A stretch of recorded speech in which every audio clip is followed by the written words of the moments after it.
like a lot of people just don't comment. Like for example, like on Steam, I think like the ratio is for every 100 people that download your game, like a one person will comment. Like it's literally a 1% less, like a 1% or less ratio of people that bought your game versus people that bought it and commented on it. Just people just aren't going to comment on it. You just have to like move forward knowing that, and I think that'll help some.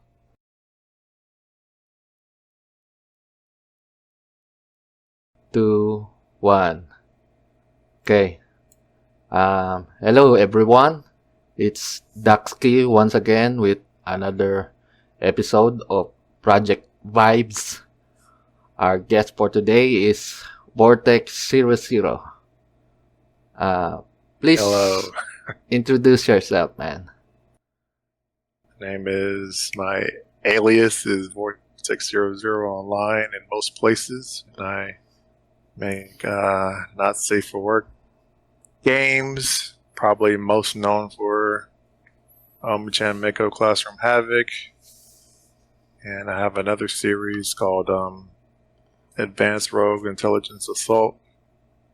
That's more sci-fi related, while the Omi-chan games are more of your traditional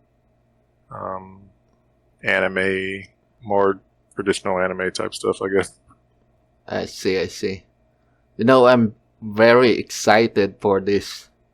Thank you very much for coming in. How are you, man? I'm doing okay. Usually working a lot, so just different things. Not only my projects, but just a bunch of other stuff. Dabbling in AI, dabbling in trying to get something going on YouTube. I do MMD also. It's called, which is called Miku Dance. So I just do like a whole bunch of stuff that a lot of times has me busy, like almost constantly. But I like doing it, so it's cool. Yeah. So, just for the audience, just so you know, guys, Vortex is pretty close to my heart. He pretty much showed me the ropes when I was getting started, making content online. He's like he's like an Obi-Wan online, something like that. So big respects to this man. Uh, I really admire you, and I couldn't help but invite you here. Yeah, man. Like I was making games not as good, but around the same time as the old school Flash. You know, the big players. You know, you got like Zone. It was making the Hentai Key Zone arcade games, and you had I think it's pronounced Valum God making the MNF games, right? Mm-hmm. On Newgrounds. You know, I had my little Umi-chan Mako game on there. And so yeah, I was around the same time as those guys coming up. Yeah, I gotta say, man, you are the most productive person I know. I couldn't keep up with the number of games you develop all over already. I'm curious. How do you do it? How do you manage your time? It's just like I don't like, to be honest. Like I'm behind on Patreon content right now, like as we speak. I Oh, need to catch up on stuff, but you know, you have to enjoy it. Like I like 3D stuff, I like 2D stuff. You know, I like 3D games, animation with MMD. I enjoy all of it, so I just try to keep up with it as best I can. I'm only one person, so one thing I do want to do is get a good, I guess, like schedule going, because right now I just kind of hop from one thing to the next whenever I get a little spark of inspiration. But I need to have like something more formal where I can like spend like allocate time to different things. But yeah, ultimately, to answer your question, like, you know, it's I don't keep up with it well, but I manage as best I can. I see. Yeah, I actually played the Aria 2D 3D a while ago, and yeah, Okay. the one from the Unity, something like that, the 3D Yeah. one, the shooting. I think it's a third-person shooter, something like that. Right. Oh Yeah, yeah. Yeah. I played that How one. far did you get? I just did the Aria mission, and then I something came up, and you know, I didn't follow Mm, up on it, but I tried it. Pretty good graphics. It's almost like a cyberpunk, you know. Yeah, yeah. I made that the characters in uh Daz Studio, I see. and then ordered them, exported them as FBX, and then Unity did all that. Yeah, It's just it's kind of a mess, but you know, it's my first like real attempt at third person, like just the full game. Because I've made other 3D stuff, of course, but that's like the first like major production that I've done this in 3D. I see. So, uh, you know, I'm I'm blown away with everything you're doing. You know, uh, you're doing music, you're doing coding, and you're kind of bit of an artist yourself. Yep, I used to draw a lot. I kind of started drawing, I guess, Hmm. but I I wouldn't say I'm like the best artist, because a lot of people might look at like my Homie Chan Classroom Cheaters game and say, "Oh, the art sucks" or whatever. But that art was like not my best art. It was art created to. It's like art from the perspective of a programmer, like if that makes sense. Like it's designed to be more functional versus appealing visually. Like I'm thinking about it from like a programmer's point of view, and that's kind of how I drew it. But and art always would take me a long time, and I used to get kind of frustrated about how long it takes me to draw stuff, and like when I'm actually trying to draw something like really good. So I ended up just um, delegating artwork to others. Yeah, One would be yourself as well, you know. yeah, And I just tried to focus on the programming aspects. yeah. True that. You're working with Trop, right? Yeah, Trop. So where did you meet And Trop? on I met Trop on Newgrounds. I'm pretty sure I was looking for like an anime style for the Omi-chan games, and I liked his work. When I was looking at the time, I was also looking for someone who didn't seem, um, who wasn't like super popular, because I figured if they were popular, they would be too busy to work on, you know, like a long term project. So Yeah, he kind of had the right. He seemed like he wasn't like he was, you know, good artist, but he definitely wasn't as popular as he is now at uh, at at the time. And I just gave him. I asked another guy at first. I can't remember what his name was, but that guy wanted he was just asking for too much, and I wasn't really sure. Like, he was basically asking stuff that I wasn't sure I was going to be able to deliver on. So I eventually just ended up with Trop, and Trop's been cool. I think first started working on with him in 2015 or so. Yeah, So it's been quite a long time since I see yeah, you guys doing on your games. Yeah, that's so just making stuff. so. Well, One thing I did like working with you though is you did the art and the animations. I have yeah. to do the animations Oh, with so the Umi-chan. yeah.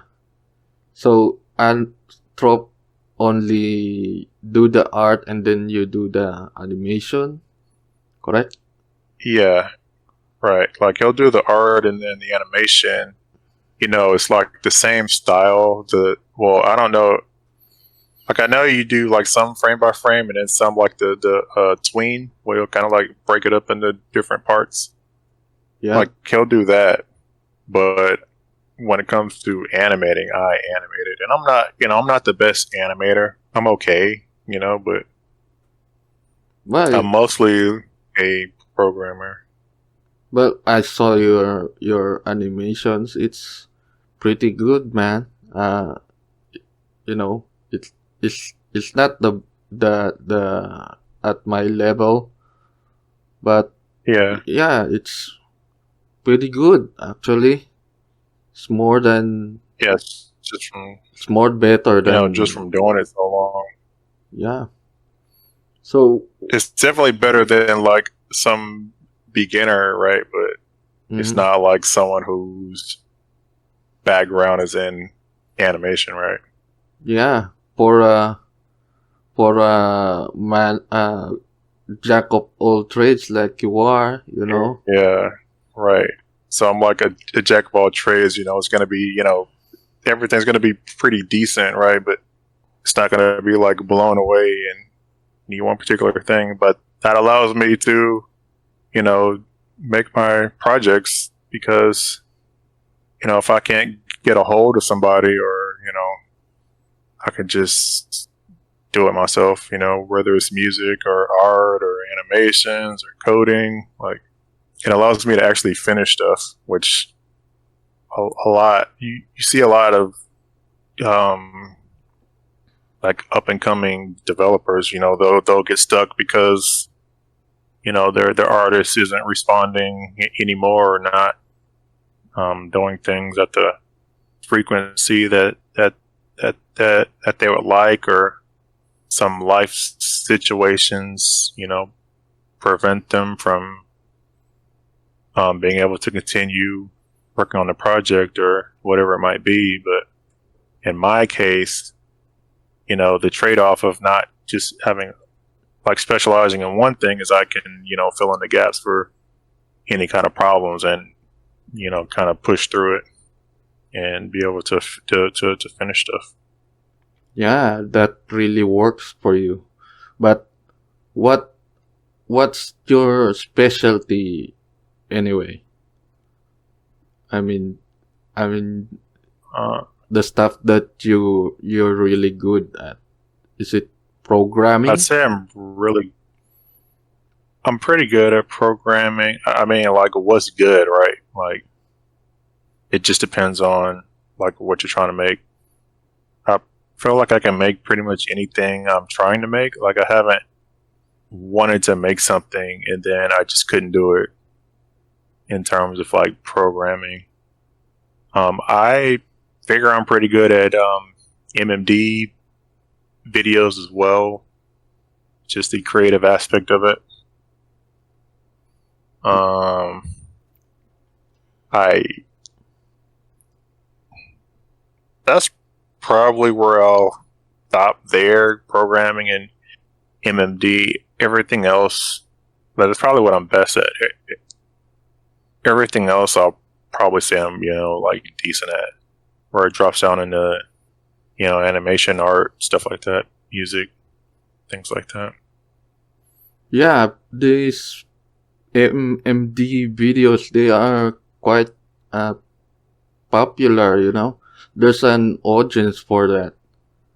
And I a while ago that I was supposed to interview this upcoming VTuber, and she's a 3D artist, and yeah, she makes models and then she puts it on MMD as well, and she puts it on YouTube. She's Mm. quite a lot gained quite a lot of audience, and yeah, I was supposed to interview her last week, and apparently she got sick, so she canceled. Yeah, Mm. pretty good stuff, man. So, are you uh, are you full time with game development, or do you have a day job, something like that? Full time. This is what I do. I see. So, So I have the Patreon where I do MMD game development. There's different tiers for like art and stuff like that, and then I have my Steam where I had put RE Genesis and some of the remakes of games that I made on Steam. Steam is like the more finished product type stuff, where the Patreon is the game may not be done yet. So it's like an early access behind the scenes, or before it's the final build, and then Steam will be for the final builds. I may update it still, like if there's bugs and stuff like that. But yeah, Steam is kind of like the finished product type stuff. I see. So, Those are the two main sources of income. so once the game is on Steam, uh, can you still tweak it if needed? Like, Yeah, for, I try to keep up with it, but again, it's like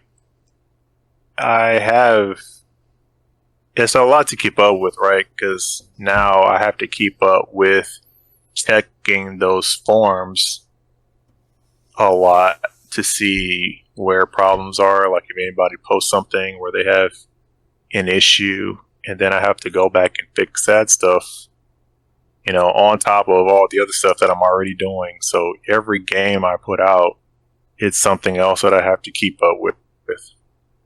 man, that must So it be, just like adds. yeah, that must be really stressful. I can only imagine. I mean, I myself is very stressful, stressed with one game only, and then there you are, working on multiple games. You're you're like Yeah, so you're you like a can imagine robot. like you have your game. Yeah, you have like your game, and then there's somebody talking about like when like a lot of times people will come up to me and be like, I'm having trouble with your game, like, and they'll say it's singular. Like, I'm having trouble with your game, and I'm like, what game? I have like lots of games. It could be a 3D game, 2D game. It's a And game on Steam. It's a game on Patreon. Like what? and yeah, that's the thing about it too, because they say they have problems with your game, and then they don't tell you exactly what the problem is, which part, Right. and that's I need to really gets know me. what operating system. Yeah, I need to know the operating system you're playing it on. Yeah, What the issue is. Like, help me help you. yeah. You know what I mean? They don't give much details. Yeah, man. This, you know, I really wanted to copy you when I got started. Apparently we we went our separate ways, but Mhm. the times when we were working on your area, I was having a Mhm. blast actually. You know, so happy Yeah, I to. always try to. Yeah, I mean, that was a pretty complex game that I get, comments about. I may somebody will come along every now and then and ask something about it, or they'll they definitely make sure, like wherever I see it, they definitely make sure to like note. Somebody will be like, "Oh, I like the animations," and I'll point them to you, and then or somebody will be like, ask questions, but still, like people play it to this day, even though it's made in Flash, and Flash is, had its problems, but yeah, people still play it, and it's, a lot of the story and stuff is based on that, and I'm glad you're not having, or what appears you're not having any issues, with the programmer that you're working with, because that was one of my main fears. Because I have another buddy who was having issues with his programmer, and I feel like that's more common than it should be.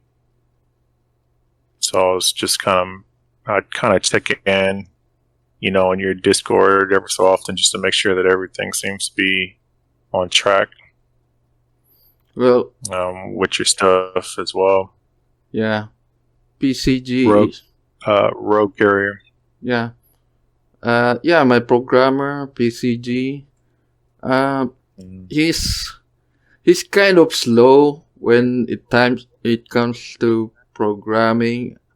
I guess I can only speculate, but he delivers what I want him to do. Although, yeah, that's the only drawback, I guess, when I ask something more He more has a full time complex. job, if I'm aware, right? No, He has a. at the beginning he had a full time job, and then Mhm. eventually he left his job and went full time at home.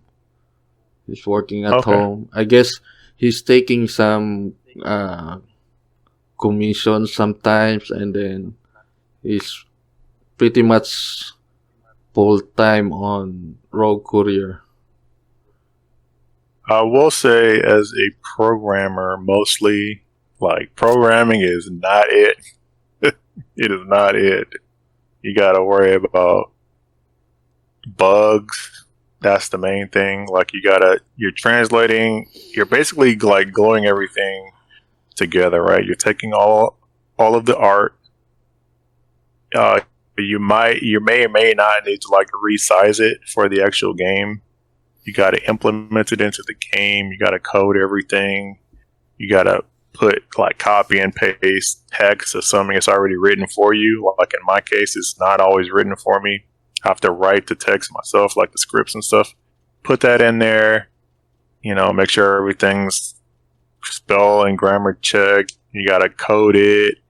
Like the different scenes, the different like map layouts, whatever it might be, different backgrounds, and the way the animations work, that needs to be like figured out. And then somebody will play test your game, and you have like 200 problems that you need to fix, even though you meticulously work to make sure everything's perfect. There'll still be a lot of issues, and it can get kind of like frustrating. It's kind of I almost hate when I like start getting people telling me about bugs. Like I like it, but it's also kind of depressing because it's like, dude, I spent all this time making sure there wasn't bugs, and there's still a bunch of bugs. Yeah, So I I can see how like some stuff kind of takes a while.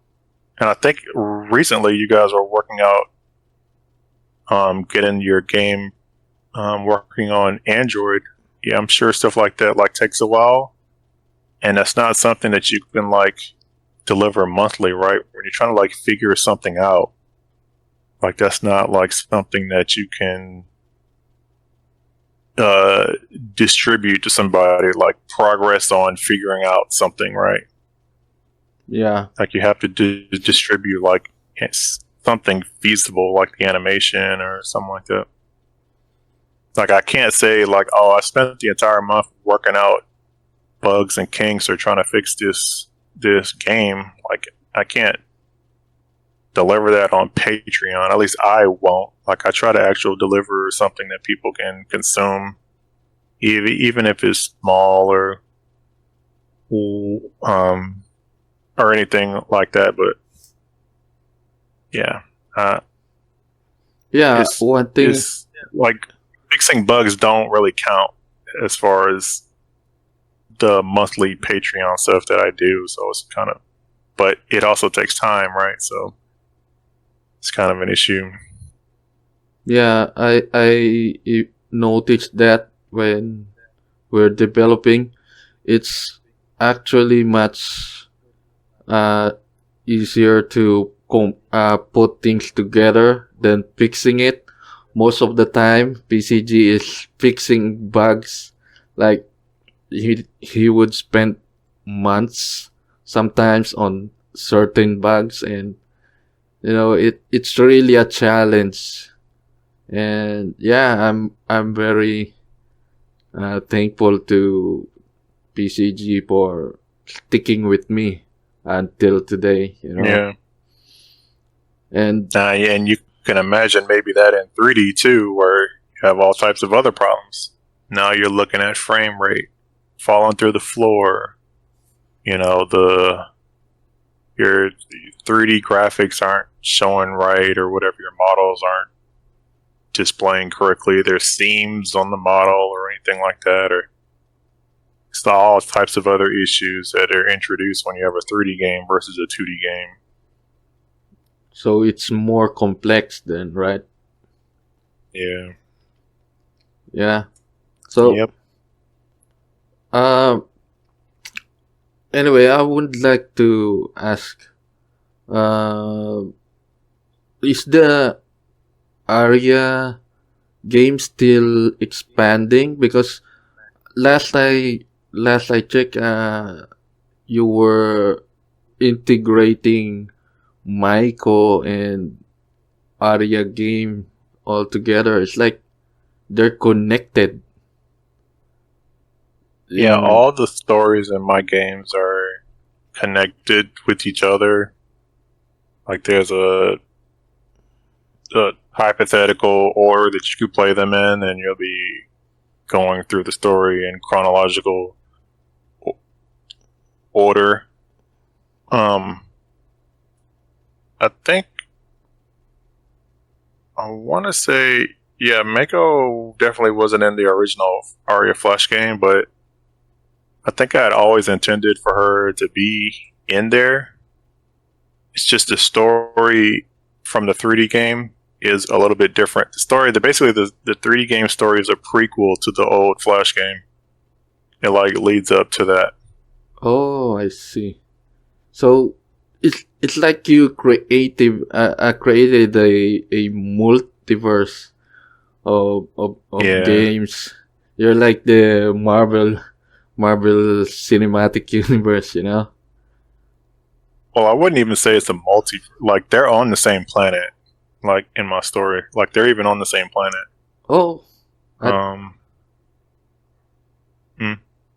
I thought this Arya and Michael is in a different worlds. No, they you can travel to different worlds. Like in the old school games, like they travel to different worlds, but they begin on the same planet. Because in the Omi-chan games, you can actually go to the Gemco, which is the name of the company in Aria. You can go like to those, like Mako visits those facilities. I think in the game called The Rookie, Aria the Rookie, he runs into Mako like at the end, and then in Yeah, in the 3D game, she appears in that game as well, and that's just because they're on the same planet. You know. Man, that's so many timelines, man. I can only imagine the writing part of it. That must have been very difficult. Yeah, it's difficult when you start. Like, I definitely have to think about it. Like, whenever I'm making a game or even a remake, I kind of ask myself before I even get started. Okay, like, where does this take place? Like, I'll kind of reference it in terms of games. Like, okay, it takes place before this game and after this other game, right? And then that's kind of a template that I can go off of whenever I'm trying to figure out what would make sense or not in this game. I kind of refer back to that, like where it fits in the overall timeline of games. Yeah, So, like, for example, like, has Mako met this character yet or not? Right. That'll be based on where it fits in with the rest of the games. yeah, And on the topic of some people might be asking, oh, he's saying Mako and not Maiko. I like saying Mako because I know, like, you take the Japanese wherever geisha yeah. is Maiko, and then you have like was it the SNK fighter Mai, I think. My Shiranui. But yeah. But I say Mako. I don't know. I just like saying that better. But I Yeah. understand that a lot of people would say it like Maiko. How did you? It's not lost on me. That's what I'm trying to say. Why did you pick that name, by the way? I wanted to have, when I was designing all the character names, I wanted to kind of have a mix of English and Japanese combined. So that's why I say Maiko and then Umiya. There was actually a character named Umi like a long time ago that I don't use anymore. And the game was, my original Omi-chan series was actually called Omi-kun at first. So, like, Omi-chan is like Chan is like girl, right? And kun is like guy in Japanese. So it was Omi-kun at first because it was like a game where you play as a girl, but it's designed for guys. So I called it Umi-kun. And you played as the character Umi, which some people may remember it, but it's basically a character with dark blue hair and blue eyes. And then she was I think the easy mode character. Like, if you wanted the game to be easy, you play as her. If you wanted to play the game in medium difficulty, this was Omi-kun. Old. I'm talking about old stuff right now. Like, You played as Mako. That's where Mako first got started. And then I think there was another character, and I forgot the name of the third character, but that character became Zitra.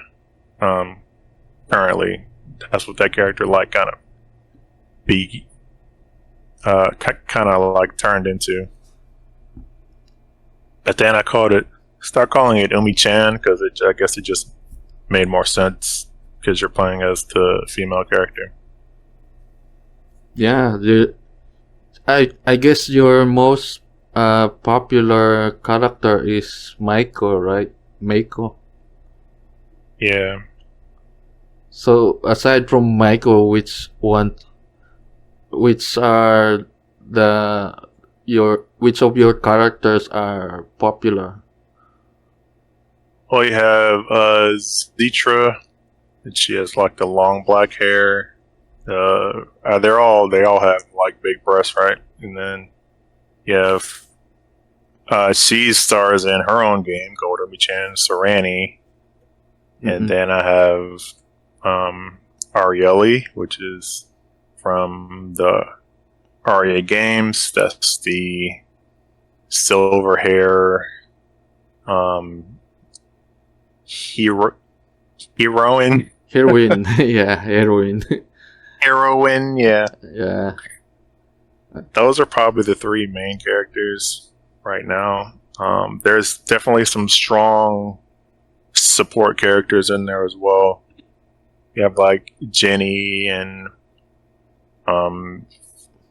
Bia, which you like that character, it's my understanding, right? Yeah, And I'm then you rooting have, for her. Yeah, you actually can play as her in the 3D game as well. Yeah, Once you get yeah. a little further in. Yep. So which of the OCs is your favorite? My favorite, is probably Mako. You know, that's just because she's the playable character and she can kind of be like whatever you want her to be. Like the player can kind of make her whatever you want her to be. If you want her to be, you know, the good girl that never gets into any like not safe for work stuff, you can play the game like that. If you want to get into all the not safe for work stuff, you can play the game like that. You kind of play it however you want to. So just the protagonists where you can kind of control what they do, those tend to be like my favorite characters. But yeah, definitely Mako. I have her in a lot of different things. You can see her in MMD, you can see her in the 2D games, she's in 3D games as well. So yeah.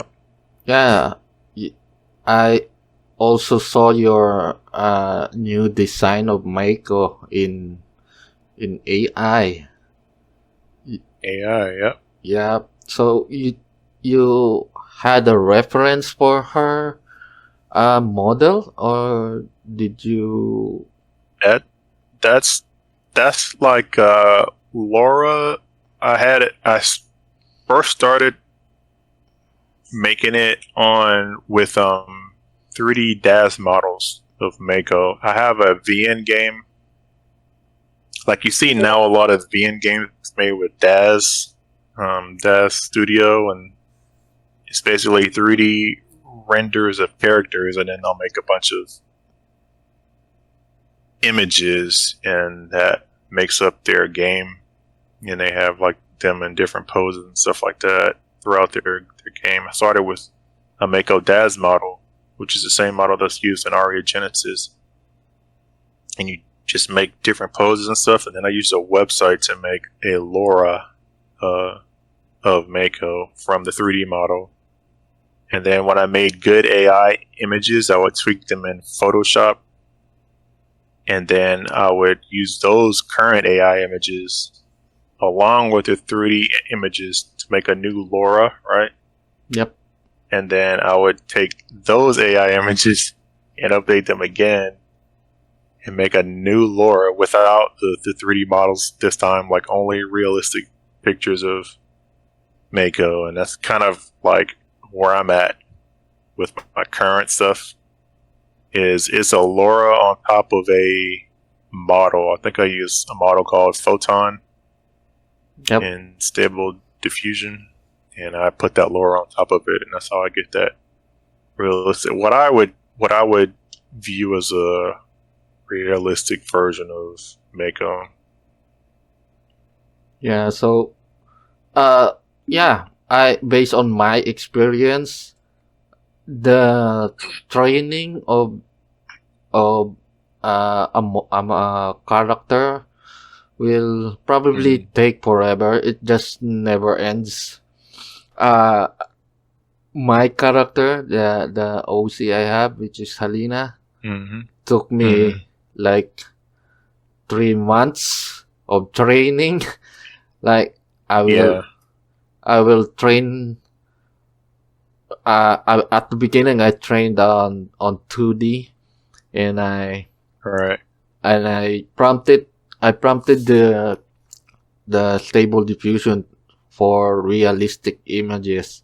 So SD actually transformed it to realistic image, and I started from there. Like I made about 15 images, and then I trained it, and then I had to adjust some parts, the like for example the lips or the hair and the headband, and yeah, it took me a while, like over and over. I Yeah. think I trained like 50 models of her until I get what I wanted.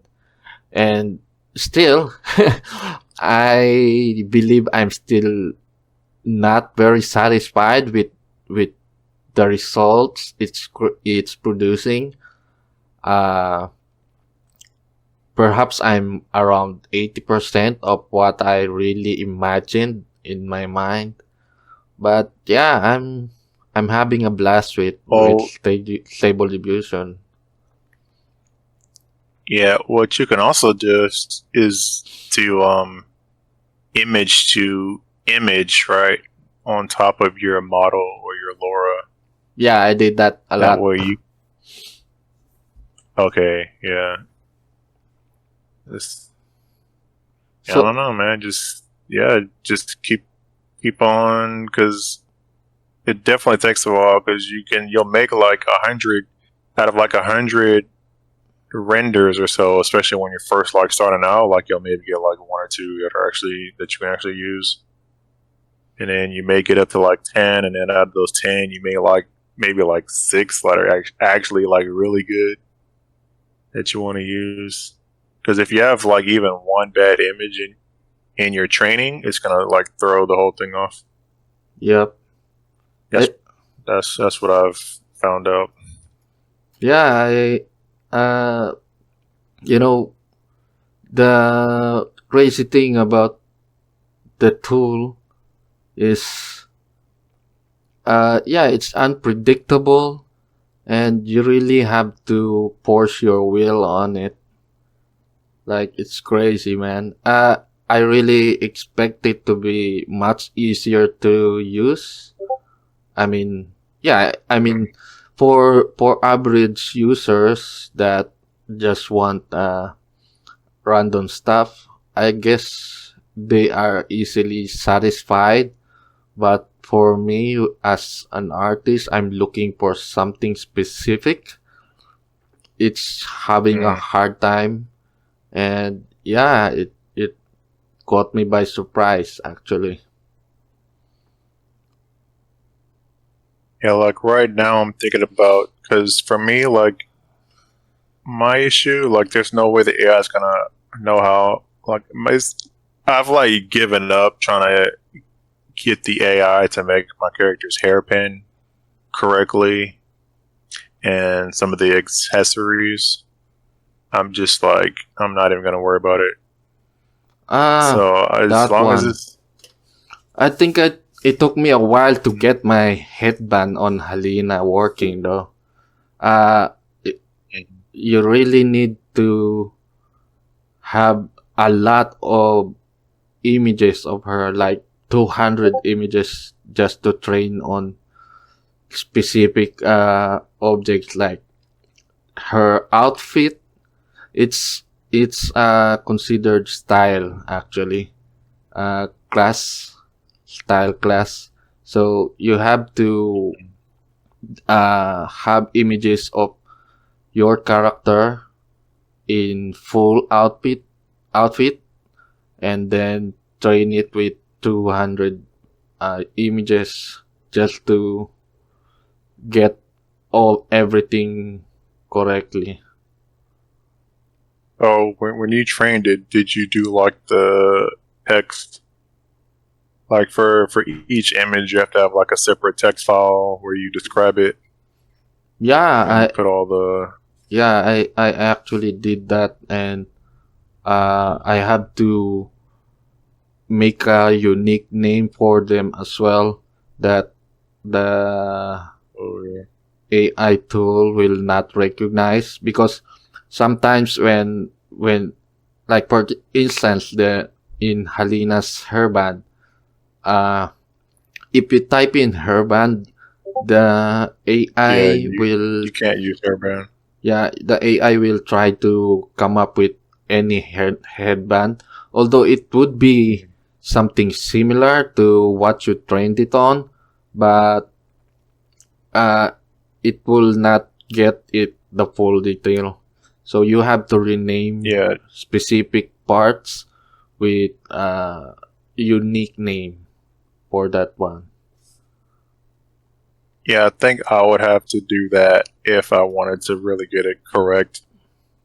And I would have to say, yeah, just like you mentioned, like not hairpin. I would have to have some totally different name for it. But I just, if I did AI stuff like full time, maybe I'll do that. But I just don't think I have the time to really go through and do all that. Yeah, At you're least not at the moment. I would love to have time to sit down and do 200 images. you're pretty busy. I'm surprised you actually had time to come in. Yeah. But yeah, I try to relax. Even like I think a lot of my patrons, at least the ones that are still there, kind of understand that, and you know, they don't they don't trip if I'm late. Like anybody that's been my patron for any considerable amount of time knows, like I'm gonna like pro- pro- produce the content for that month. Even if I miss it, like you can go back and send stuff to people who was there like in previous months. Like I always catch up. I may get behind, but I do catch up. And I think a lot of people know that. So it's pretty cool. Yeah. And I'm hoping at some point, like all this AI and stuff kind of pays off to where I've actually learned how to make my animations, like my current beauty animations, the one that drop colors and I animate. I actually recently discovered how to make like AI styled versions of those animations. I So I'm have thinking about doing that. I haven't seen it, but I would like to check it out for sure. Do you have it? Yeah, let me send you one example. I can find it. Yeah. Anyway, while you're doing that, uh, Mm. what are your plans for this Umi-chan Aria universe? Where is it going? Like, there's no end to this. It's like you'll be doing this till until the end of time. Well, my kind of goal is to make like more of like an IP, like a brand or something that can outlive me. You know what I'm saying? Like if I ever pass away or whatever, somebody can kind of pick up, where I left off and kind of understand. Yeah, I can kind of keep making games with the characters and stuff like that. Because that's why I do like different, um, like games, movies, like not movies, maybe movies at some point, but the games, animations, 2D, 3D, all that stuff, because it's not about like specifically like a game or something. It's more like this character, right? It's like Mako or Arieli or something like that. Like it doesn't like because the future, it may be like because I know virtual reality was kind of like a thing, and then you have augmented reality, and I just want to kind of have it where it's like no matter what the form of consuming media is, like I'll be able to adapt to it and put my characters like in that form of content, right? Yeah. I was actually contemplating going back to Blender. That mesh that I made for Halina. Uh, I I really regret not continuing it because 3D is everywhere now, and yeah, like you said, there's the VR chats, virtual reality, and Mhm. I really cannot jump into it because I'm stuck with 2D. Uh, la- last few days ago, I interviewed D-Rock. I don't know if you know him. Okay, Yeah, he's the guy who did. sounds familiar. He's the guy who did the uh, Darwin parody. I don't know if They you have a saw. Newgrounds account, right? Yeah, so he's the guy, and yeah, he's doing VTubing now. And man, I'm so envious. He has the freedom to experiment and try new things. He's evolving, Yeah, and man. Yeah, man. Like games have a higher games have a good monetary ceiling, I guess, or like you can make a lot of money with games, right? But it's gonna take you a while to actually get there. There's other ways that are seems to be faster and with less work. Like for example, with my MMD videos, I don't have to worry about bugs and stuff, right? I just make it and that's it.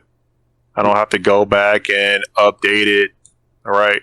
Like even with just normal art, just like a picture, you don't have to go back and update it. You don't have to bug test it. You don't have to code it, right? You just make it. Same thing with streaming. Like there's probably some pre-work to do, but once you're done, you're kind of done. You don't have to. You don't have to keep updating it. You just go on to the next thing. You have a lot of room to try new stuff. Yeah. So I sent you those animations also. yeah, I'm looking at it right now. These are pretty smooth, and you actually had all the details, like including the background. Usually, background on AI are pretty hard to uh, put. Yeah, to insert. Is it? How did you do this? Like, uh, So it's a is the program called character? No, no, no. I mean, the character uh on the same images with the background, or did you had to separate it?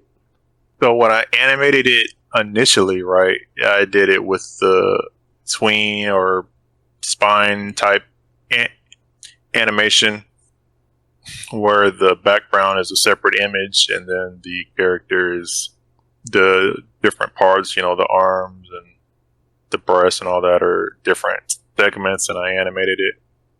But with the AI, all you have to do is make an AI image, like a image to image, for example, of just one frame, and it'll interpolate all the other frames. Like it'll put that AI style onto all the other frames, Yeah, and it's so cool to me. You yeah. could basically make different versions of your animations. So in your generation, does the AI create the background or blank? It recreates the background as well, so it'll. I use Well, you can use control net. So I use control net on top of image to image in a low denoise, I think it's called, strength, Yep, and it'll basically try to create the same background. If you look closely, it's not like the exact same, but it's pretty close. yeah. And what I like about this is the background is Like if you look on, consistent. Like it doesn't pop too much. It's not jerking. And yeah, this is phenomenal. for complex animations, it kind of struggles a little bit, but yeah, it's a program called EB Synth, like Edward Ball, I guess. EB Synth. Mm-mm. Yeah, And I if you look at tutorials for that, I basically just take the first frame of my animation and make it like some kind of AI style, and then it'll do the rest of it for you. To be honest, So you just one image or cop many frames? if you do multiple like frames as keyframes, your result will be better. But the issue with that is trying to make the AI give you the exact same image on multiple frames. Like let's say I wanted to take the first frame and the title frame, right? The background may be slightly different, which will make your animation a little, like for example, if you take a look at the animation, like the menu where it says menu on the table card, Yep. like on the AI picture it says like something else there, and then the cupcake is blue and then on the other one is brown. Yeah. To make like different keyframes, you'll have to have the AI make like the exact same thing on each keyframe. So I just kind of make it, I have the AI make one frame and then I copy that towards the end. So I'll do like the first frame and the last frame, and then I'll have it kind of interpolate everything else in this middle, Mm-hmm. and the results are kind of like what you see. Like it's not terrible, right? And it's consistent. So Yeah, the background is very consistent. I'm fascinated by this. I haven't really tried this one because I was too focused on perfecting my model with Helena because yeah. mhm. So Yeah, man, you gotta try like all the new stuff that's coming out. yeah, that's the thing Because about I've it. always, Yeah, because go that's ahead. like the next step, right? I was saying because that's like naturally the next step. Like you get a good image of your character, now you want to animate it, right? That's like the next step, just naturally. Oh yeah, And yeah, then for sure. so I've been trying to work on doing that, but like with this, like, and then you have a different model. Like I could have a different model and have like maybe three, however many different versions of the animations, just in different styles. I think people will be interested in that. Mm. Yeah, the tech is really helping us a lot nowadays. Uh, I'm really I'm really excited about it, but there are some things that anchor us.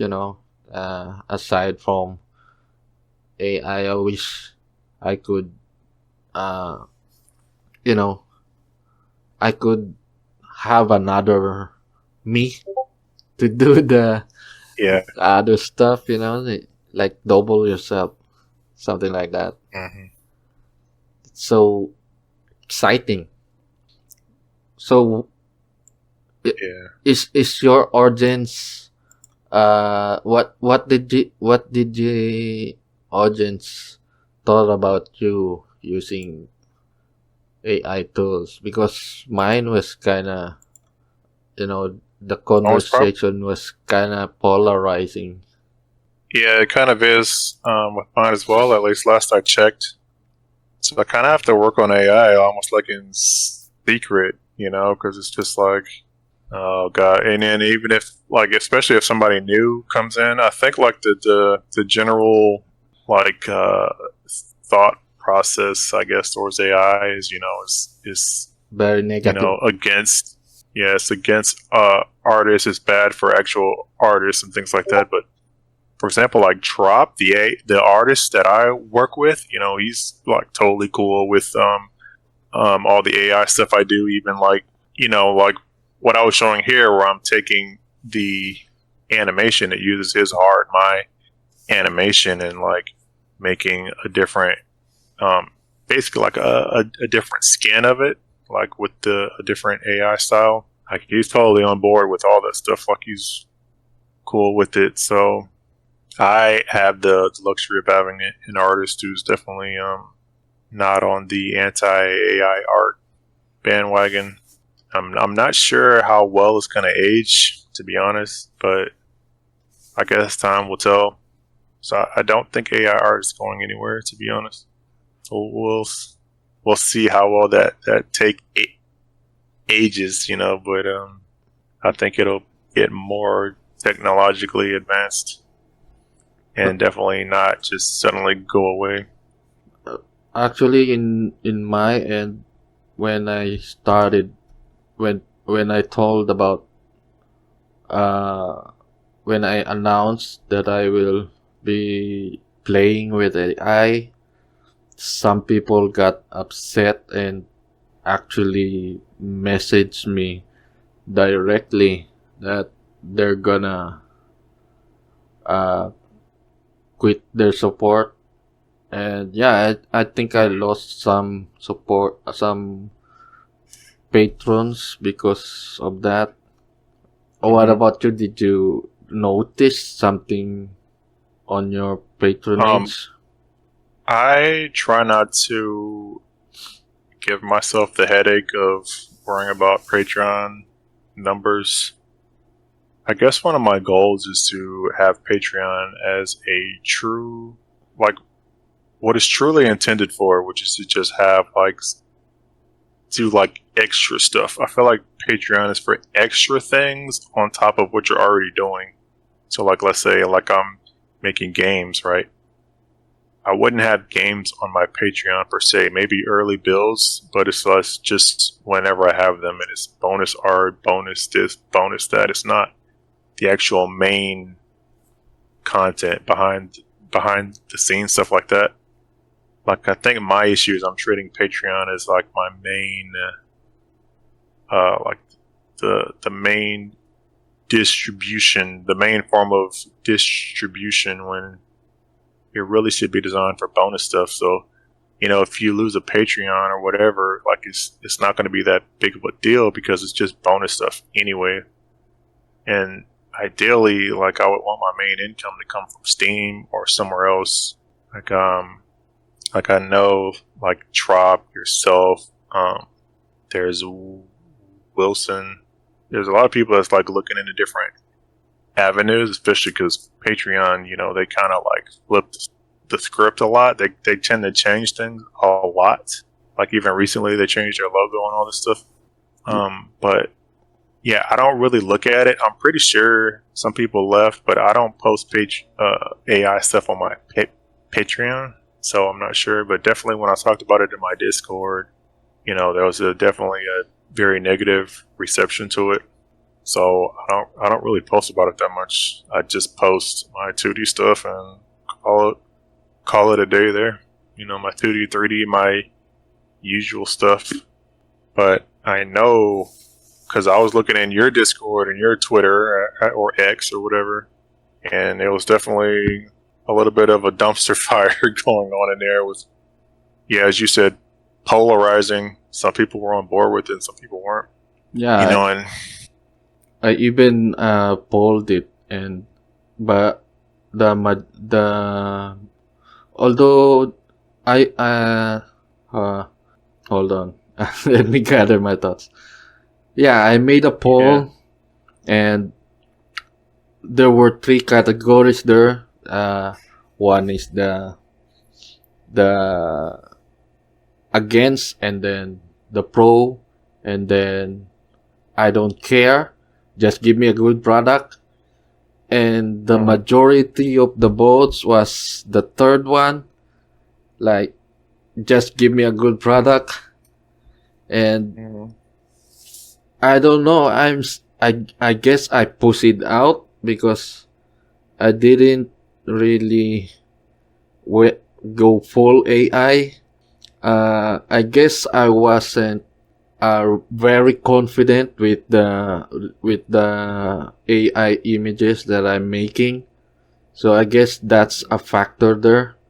So I still haven't released an a, a, a project that is like focused on AI images, you know.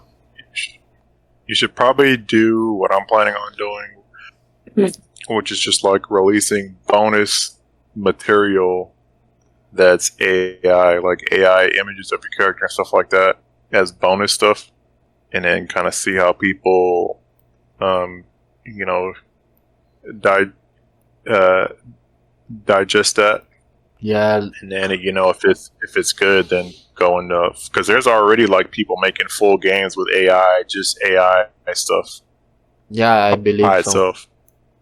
So So definitely there's a audience for it. I'm not sure how big that audience is, right? There's no like main standout game that comes to mind, but I know there's a lot of games that are having only AI art in them because it's just another form of art, right? You had DAS, you have drawing, you have now you have AI, right? It's just a different tool that you can use to, make whatever you're trying to make. yeah, that's the thing that that is frustrating me because people are upset with the AI tool, but if you really think about it, it's not different from 3D actually, because once you have the model, you can do whatever you want with the model. And I don't see any difference with AI tool because when you train your model on a character, you can just do anything with it. Yeah, I think people are the biggest issue people have is like the whole copyright aspect of it, or you're stealing art. And but I think with the process, like if you just make a prompt and say like beautiful woman, blah blah blah, yeah, you're probably gonna run into issues. But I think the processes that we both go through, from what it seems like to me, where you're like training a model on your specific character, and the basis of it is your own art, and you're just like fine tuning it and fine tuning it and fine tuning it, and then the animation that I'm showing is based on like handmade art with handmade animation. The AI becomes just like a skin like on top of it. Like it's definitely, if it's going to be attributed to anybody, it's going to be the person that made the original art for it. And in your case, and with your model, that would be you. And with my models and stuff, that would be myself and Trop. Yeah, So I think like, once you get past the copyright stuff, and then you got the uncanny valley, like your AI has to be actually good. Like it can't be like the end result. It can't be like creepy, kind of realistic, but not all the way there. It needs to be all the way there for most people. Because a lot of times AI won't have the right facial expression. It'll just have like a normal expression. There's different things that people will nitpick about, right? But if you can basically make your art better, like I don't, especially starting off as a bonus, I don't think people will mind too much in the end. It's just like people getting used to change. That's like the biggest thing. People don't really like change. yeah. About the creating your own model part, people Mm. don't actually want to listen to that logic. They got I think they got brainwashed or some sort. Like once they hear the word AI art or AI tool, now forget about it. Fuck you, something like that. They don't even understand the whole thing. So that I kind mean, but of that's like the same thing with like DAS games. Like you hear a Renpai DAS game, and it's like, oh, this is some lazy, templates. They didn't even bother to how to make the characters unique or anything. It's kind of the same sentiment when you think about that. Like people just gonna actually have to see what you've made with AI. yeah, It's just gonna have to be what it's gonna be. yeah. That was what is stopping me right now. Uh, I want to be confident with the product that I will produce. And right now, I don't think I can yet. Like I'll tell you, like consistently. tells me, my aunt tells me, you gotta take a chance to have a chance. Yeah, You that's true. gotta And If you always play it safe, like you aren't gonna get very far. You have to risk.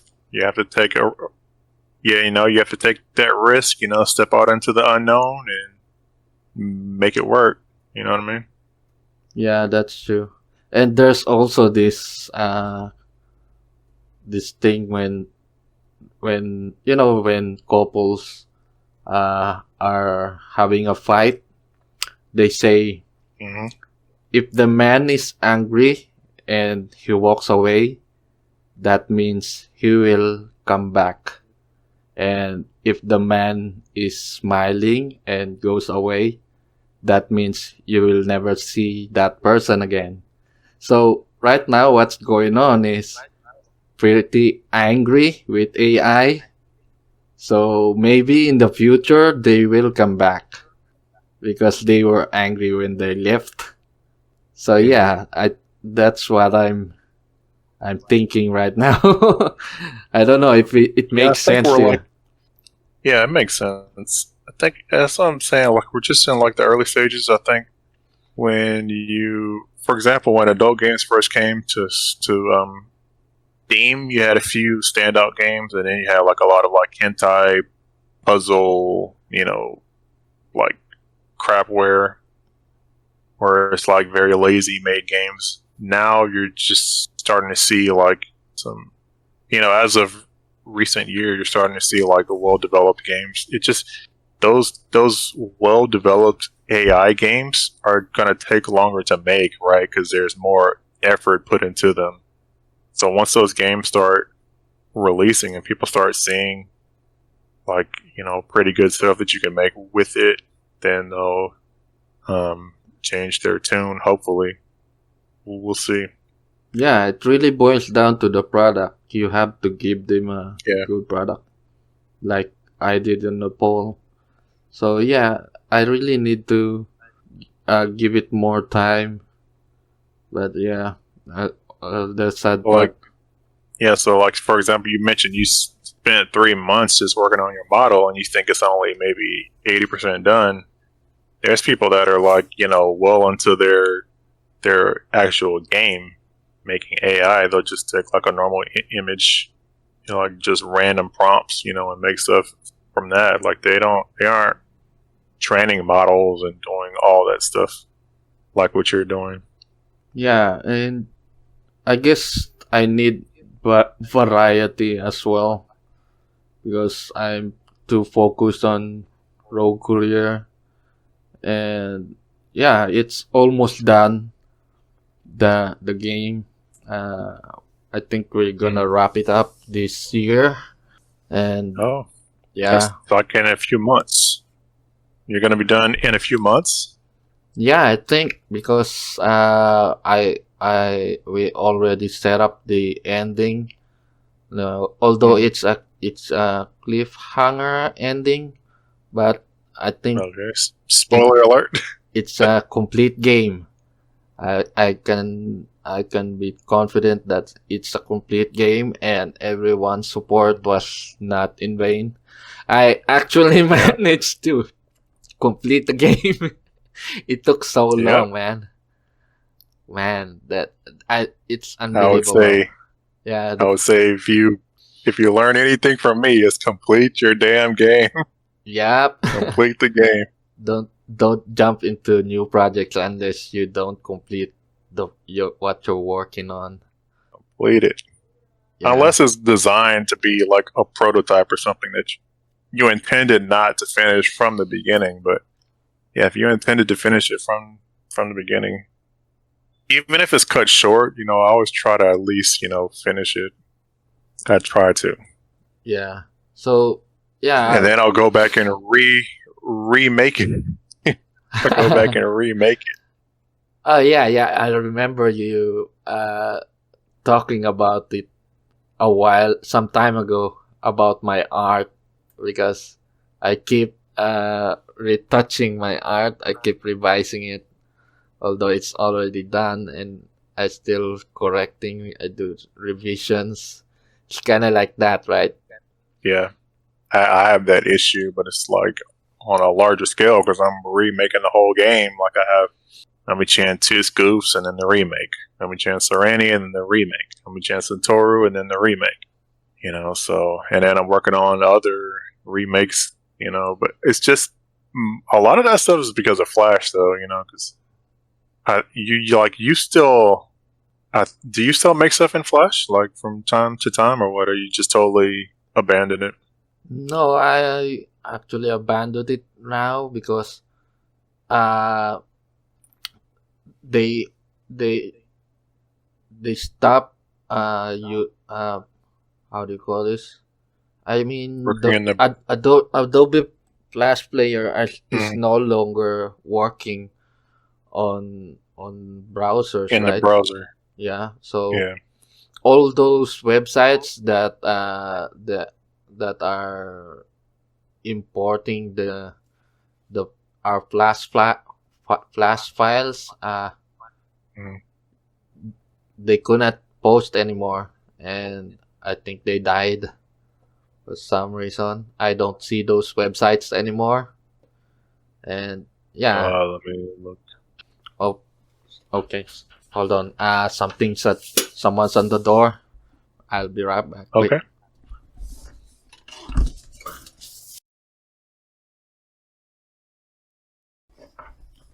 All right, I'm back.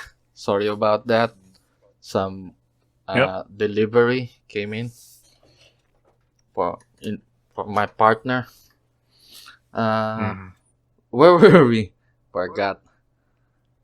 Where were we It's talking again? about you're talking about the Flash websites that don't exist anymore. Yeah, I got a lot of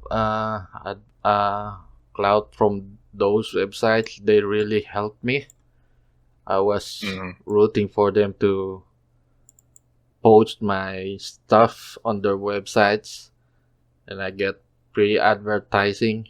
Apparently, it's no Yep. longer working. And lately, I decided to focus on animations more and less games, so they can actually post it Yep. because Withstand the test of time. yeah, the games are hard to market on my end because we're making exe files, although we can do HTML5 as well, but I'm not sure if they can actually steal it in. Your games are not HTML5. Yeah, they hack it, like for example if I put it on Newgrounds as HTML5, can they still copy it and put it on the website? Uh, with enough e- effort to dig into the files and stuff, but you definitely want to. If you want it to be on another website and it's HTML, you probably want to send it to them like as a zip I because it's going to be separate. Also, it's much more difficult to copy. It's a lot harder. I Yeah, see. Yeah, I guess that's the because you. we lost that pre-advertising now, and it's kind of slow nowadays. I'm Yeah, because with SWF, it's just that one file, .swf file, Yeah. and that's all they have to get. But with HTML5, you got to look at all of the individual art and all that stuff. It just depends on what you exported it with, Mhm. but it likely has multiple files that you need to run it, and it'll be kind of harder for them to find every single file that the game needs. And yeah, the Rogue Courier is very big also and very complex, so they might have trouble copying it. So what I would do is when I need to market a game, I would make a very small one scene, one or two animation snapshot of the game. Like you could take, for example, like one little scene, like right before the actual animation, and make a little part after it. Just make something small, right, to put onto Newgrounds, and you could say, play the full game, on my Patreon or wherever, right? But you definitely want to, Like a preview. you want to do something, and then you ideally want to post like an art section because, post something to the art section, post something to the games section if you have music, to do that. Yeah. And those some of those old flashlight sites are still around. You just have to send them your game manually, like as a HTML, as a zip of an HTML file. Yeah, and they'll still be able to market because. Go ahead. Yeah, I really need to work on that because right now I'm too busy with Patreon stuff and also the story of my life. Rogue Courier, and I really need to focus more on the marketing side because movies are spending more on their marketing than their actual content. I should do that as well. It's not just make you.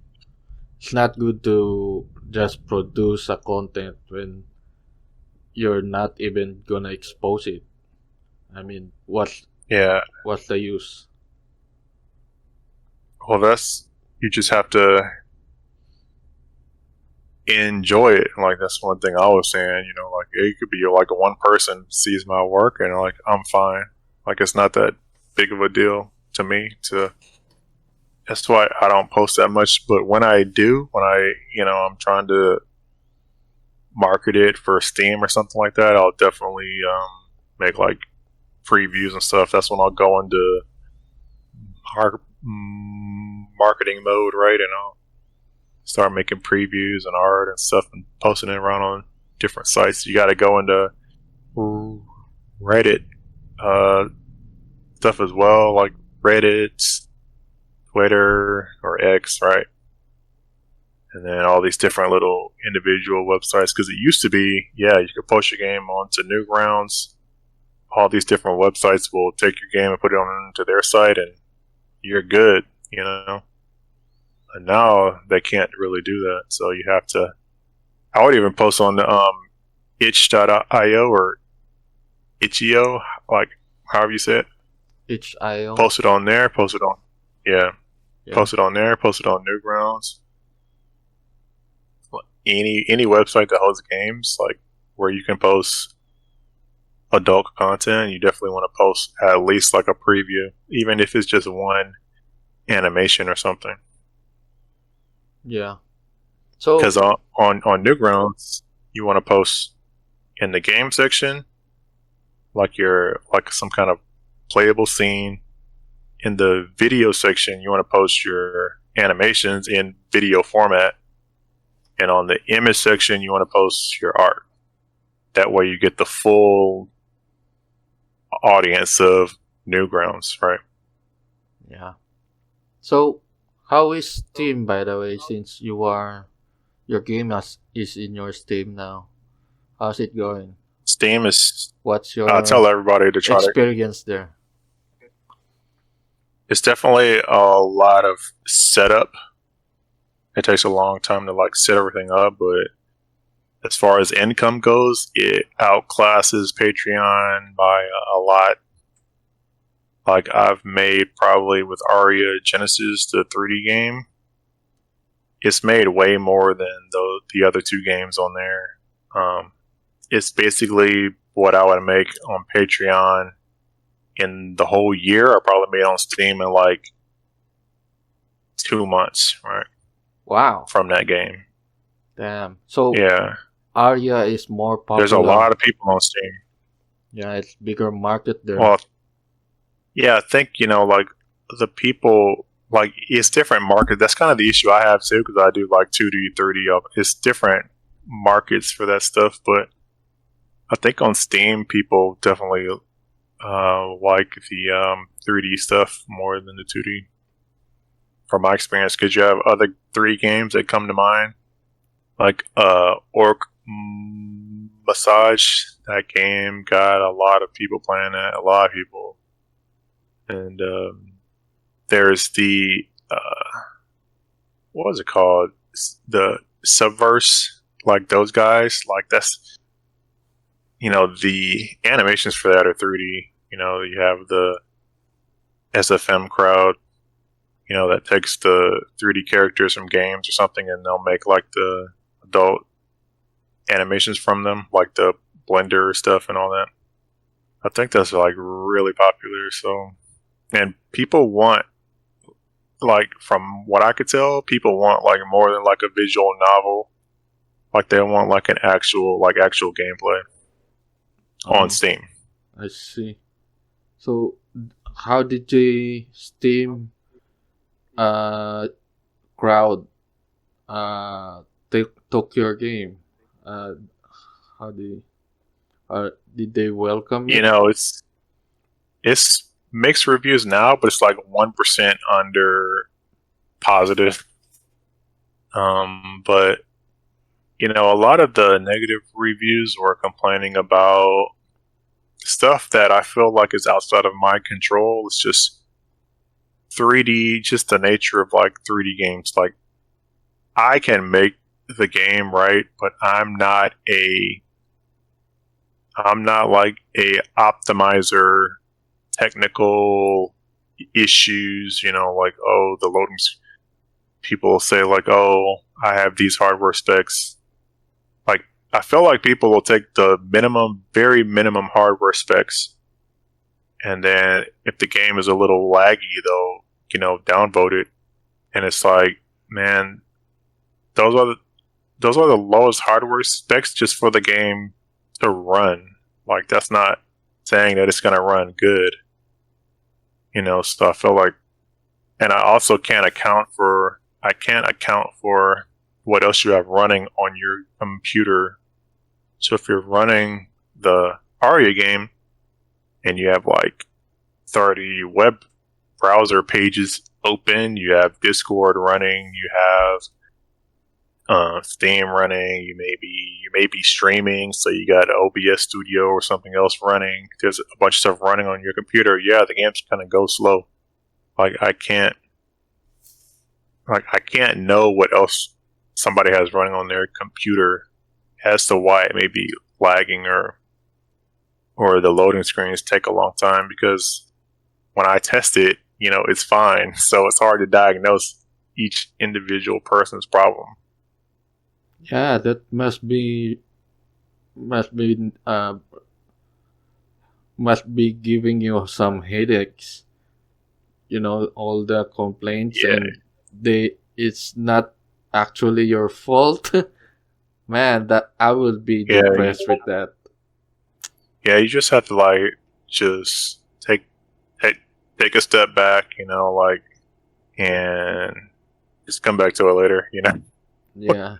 So there's times when I'll be responding to comments and stuff frequently on there, and then sometimes I just kind of take a break and then I'll come back to it later. But at least they actually bought your game.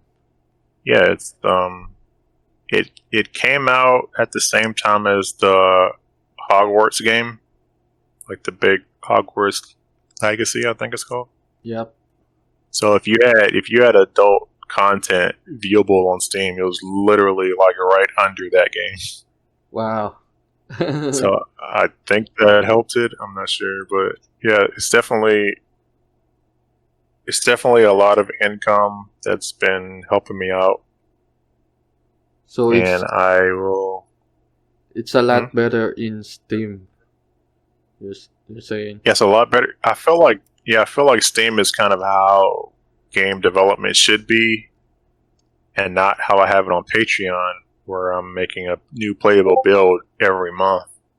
Patreon, you can kind of on Steam, you can make your game and then relax, respond to the community, fix bugs. You aren't like, okay, let's move on to the next project, like immediately, like on Steam.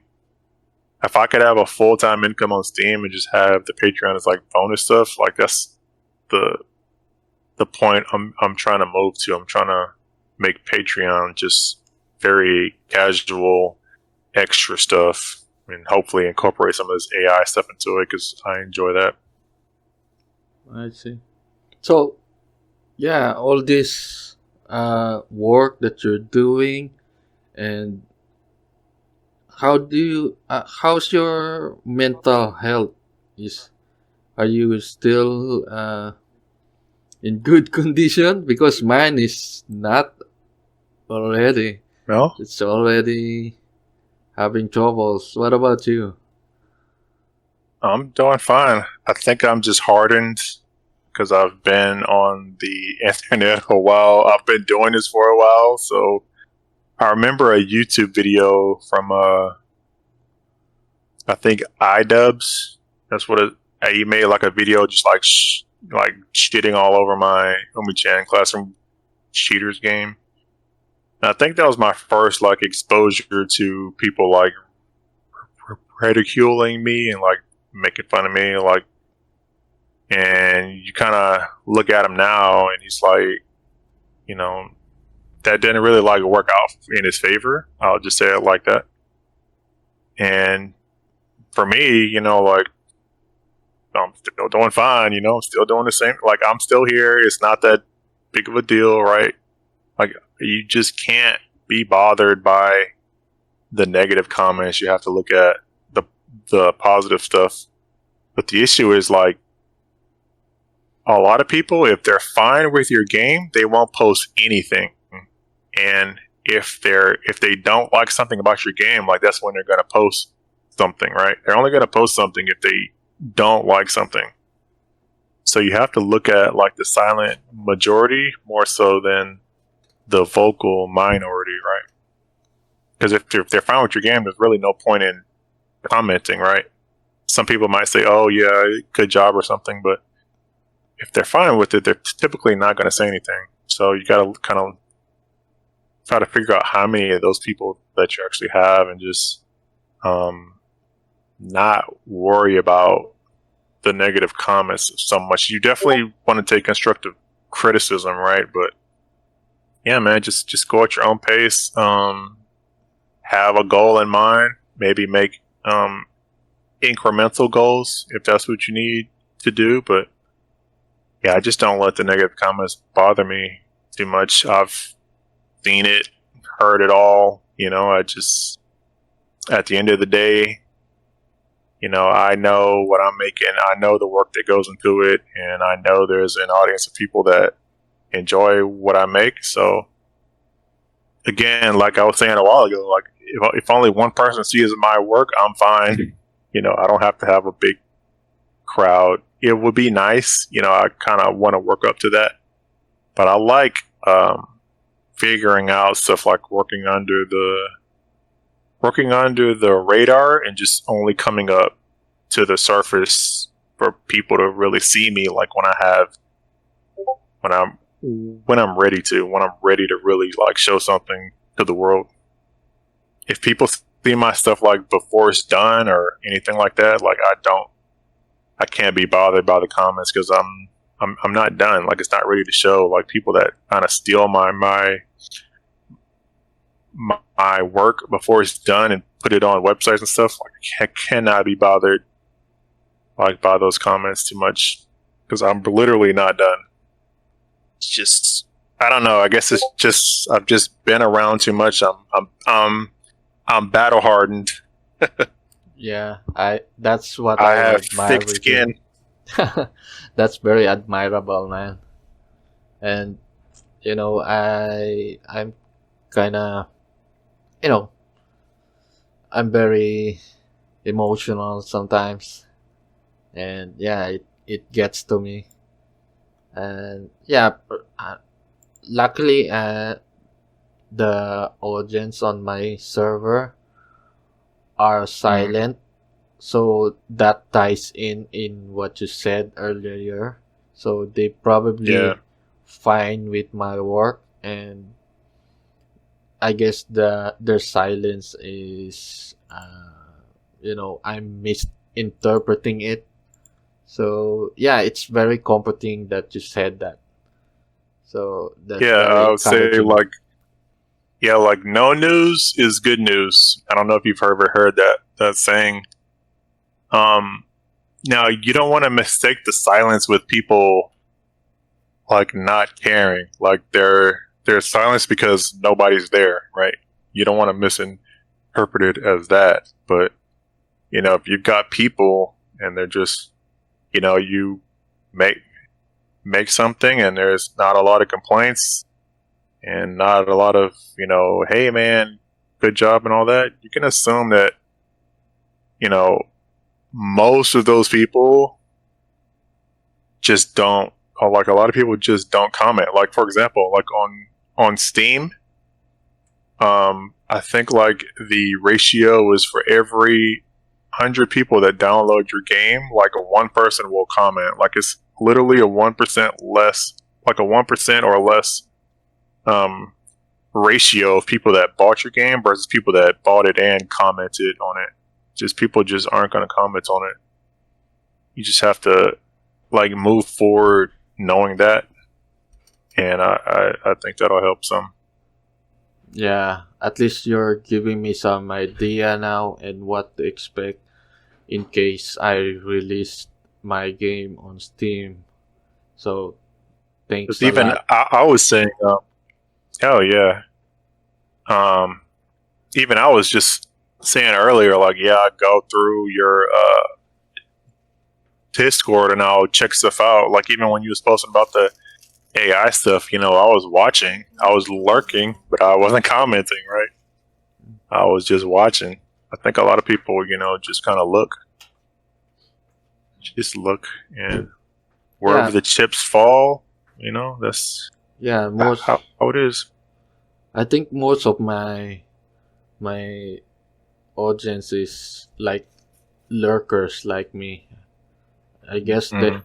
I guess I rub off my aura to them because I usually join servers and websites and I don't make too much noise. I just lurk from the shadows.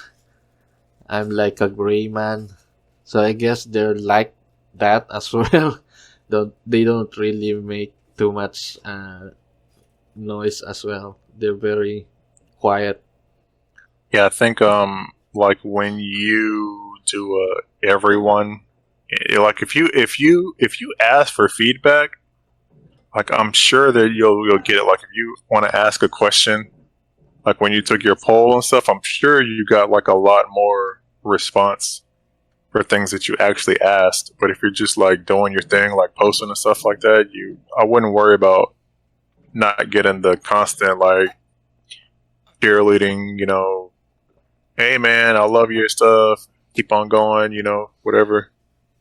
Just if you know, you can assume that the majority of people are okay with what you're doing currently if they haven't said anything about it. I see. Anyway, we're also doing a commission of JD. Okay. It's a visual novel, and hopefully this month we can release it. It's very short. Oh, nice. Yeah, it's like mid elf stuff. There's three characters there, and I guess people can watch out for that. So, what about you? What are your? Do you have any projects that you're working on right now, other than the ones you I'm released? yeah, I'm working on getting the Omi Chance and Tour remake onto Steam. I am currently working on Omi-chan Flashing Surprise, which is definitely like when I say like the remakes, like there's definitely more like a lot more going on from the original version. More animations, the story's different, all that. I'm hopefully trying to make a Halloween themed 3D game called Crystal Horror. I've been trying to release that game on Halloween for a while now. So we'll see this year if I actually manage to release it before Halloween. And yeah, just trying to keep everything updated and on track. Yeah. So, might be asking, what motivates you doing this game development? I mean, you surely love making games, right? So, what motivates you? I think it's just like bringing the characters to life and making something that like outlives me. I think that's the main drive. Because I'm not sure how long any of us are going to be here on this planet. So it's nice to have something that outlives you, something that can bring some enjoyment to somebody else, and give them something to look forward to, even if it's just my little stuff, And yes, I think that's the main thing. Just making something that outlives me, that can be enjoyed down the line, and that can be presented in whatever the medium of the future is. Whether I don't know what that might be, like augmented reality or whatever the form of media we consume in the future is. Then my content, somebody will be there to continue making Omi-chan stuff or something like that. Well, that's what kind of keeps me going. Hopefully, they don't censor us. There'll always be some outlet for free speech somewhere. Well, I hope that when I release my game, Steam doesn't change their policy. They are I believe they're kind of shaky. That sometimes they allow stuff, sometimes they don't. They're flip flopping, if you know what I mean. I would say I see a lot of like tweets like that where some artists will be kind of like outraged because their game got banned. But when you take a look at it, really, like if you know, like if you know, like I don't know if you heard that saying, but you could take a look at a game pretty easily and see like why it got banned. It's pretty obvious, like most of the time. Like there's a character that looks way too young, or there's and or combined with some kind of school theme, or if the character is even older, but just based on the dialogue and stuff like that, the character presents themselves as what a mainstream, normal, everyday Joe would consider a minor. Yeah, like a predator. Steam's not going to allow it. Yeah, like if there's some kind of question whether your character is a minor or not, Steam's not gonna, like, if they're making a Twitter post and there's like an argument about it, then that's why they banned it, because it's just not clear. It has to be like super clear. Yeah, and people that don't have it clear, users are reporting the game. They can report it as long as it's like I don't think your game has any characters that would come into question from my memory. I think I've only played the first chapter. Yeah, but I don't think you have any like lolly type characters or anything like that. No. Like that's where you're gonna get into trouble. Yeah. Even I am not comfortable making those stuff. Uh, Mm. it's it weirds me out because I was raised, Christian. Mm. Yeah, and although I'm not a believer anymore, I guess I Okay. kind of grew up with. I kind of I grew out of it, something like that. Mm. Yeah, but the morals are still there. I retain it. I just ditch the God part. I don't want to submit anymore. I'm done. Yeah. So, Yeah. I uh, saw in the first interview where you were saying that you think we're in a simulation, oh yeah, yeah, and yeah, yeah. yeah. I think that You know. we're I said uh aliens are among us, and I believe they have access to our world, but we don't have access to theirs. And yeah, it's like those radio when you dial in your radio, uh, they can tune into our world and then go whenever they like. And Mm. even us humans, we're actually doing that, I believe. Like for instance, we're game developers, right?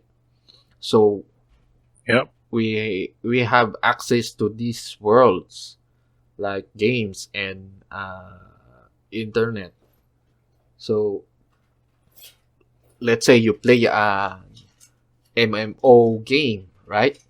You create Mm. multiple characters and you enter that world with multiple characters and you can play it uh, simultaneously. So I think that my idea of aliens are like that. They come here and they play. I don't know if Oh. that makes sense to you. Yeah. Yeah. I think I see what you're saying. Yeah, I So mean, you're thinking like Men in Black style, yeah, like they just like log into a human and then walk among us, and they could just log out yeah, from they our can get from come and our go. reality. Yep. I don't know if you're into that stuff, ancient aliens or I something. do tune in it. There's multiple theories that I have. The one you're talking about is like the simulation theory. There's also the possibility that we're inside of a black hole. There's also the possibility that there is a God, um, until it can be disproven, right? And then there's a possibility that there's different dimensions, which is kind of like what you were saying. So, for example, like you have one dimension, which is a zero di- dimensions, which is a point, right? Then you have a one dimension, which is a line, Mhm. forward and backwards, right? Then you have two dimensions, which is like a line, a bunch of lines next to each other. You have In forward, a back, left, right. flat Then you plane. have three dimensions, right? Yeah. You Which added is the what height. we're in now. Yep. Yeah, forward, back, left, right, up, down. And then you take three dimensions and put them next to each other in a four-dimensional angle, and you have four dimensions. Yep. But we can't see or move into a fourth dimension. But I'm not sure if things actually exist in that supposed fourth dimension. What exists there? I don't know. Is it God? I don't know. Is it aliens? I don't know. But I do think there's a fourth dimension in and higher, like fifth and sixth, whatever that we can't access.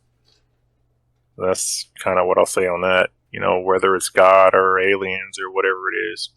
I don't know. Well, if I you do think something's there. well, if you think about it, if God is not from this reality, then he is technically an alien. But isn't Yeah, I mean, if we're gonna, if you're define alien as that, then yeah. yeah. I'm very I guess I was too influenced with religion when I was younger, and I contemplate on these things a lot, and I always ask myself, what am I doing here? What's going on? What's the truth? Something like that. I'm always asking questions. Very curious. I just leave it. I know there's a lot of other people asking those questions, and I just leave it up to them, and I Yeah, you just don't continue bother. working on my stuff. I mean, I check in like I love watching debates like Richard Dawkins and Hitchens. Like he's passed away now, and I'll go back and watch his old stuff. People who are not religious, like I'm interested to hear like what they have to say, their arguments, stuff like that. But I don't really focus on it because what I'm trying to focus on is, regardless of whatever happens, right? I just want something that I've made that outlives me, that people can enjoy, like beyond me. So you have like, for example, like Walt Disney. He created Mickey Mouse, right? And then from there, you have all the different cartoons, and you have Disney World and all this stuff. Like, there's a whole bunch of stuff that was made from just that one little character. And, I want to have something like that where you can make movies or whatever from my characters, like going on into the future. So whether I'm here or not, whatever. But, what I've made will still be around. Like, I want to make something that can outlive me. So that's just what I can concern myself with, because whether I'm here or not really like won't matter to me so much as what I've created still being here. Yeah, that's a good mindset. Although you might want to get it big as Disney as well, things doesn't tend to stay if they're uh, not a big deal. You know, you have to make it big and turn it into an actual industry like Disney did. Yeah, but that starts for us. Like, I think for example, you have like Honey Pop. You've heard of that game, right? Oh yeah, yeah. Honey, It's an where you match three, and it's the little dating sim. Like, mm, that started off on Kickstarter, relatively unknown, and then it's an adult game on Steam, and then YouTubers picked it up. I guess you have a safer work version, and pretty much a lot of people know. Like, if they wanted to make like a movie or anything, like they could do that. Like, they have the funding for it. They have the characters there from the game. Like, they could expand that to anything else, basically, at this point. It's just what they want to actually do. Like, in the future, I'd love to make like an Aria movie. Like, I think that would be like badass, but just got to get there. Got to get the funding, get on Steam, try to yeah. get into the mainstream. If you get that big, you have these resources. That's definitely But a it's like, possibility. yeah, like getting into the theaters is harder. But like these days, you can, like short films and stuff, you could put that on. You could like self-publish that type of stuff. You get like a Netflix deal or something. Go for something like that, or any of these apps that have like independent films, there's definitely ways, like, you just need to build up your characters, build up your audience, show that a lot of people enjoy it, and that you can adapt into any kind of, and that's just what I'm saying, like, whether it's games, movies, 3D games, like anything, I just want to have my characters be able to thrive in whatever the future brings, right? Yeah. So you really love this creation thing. You're like a god already. That's right. Like, yeah, All I essentially can these do. characters, yeah, you created a lot of Mm-hmm. them. You're like their god.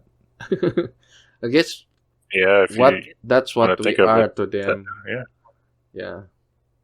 Oh, so aside from game development, what stuff are you doing as well?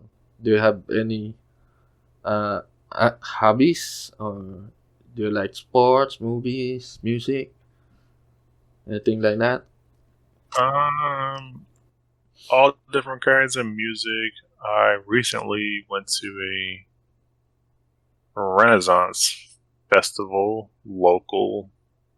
It's like a live action medieval event that's annual, and I try to catch up on movies. I don't watch movies that often, but I try. But I don't do sports, but I try to stay in shape. Like, I'll go walking and stuff like that. Currently, I'm playing the Monster Hunter mobile game, Monster Hunter now. Yep.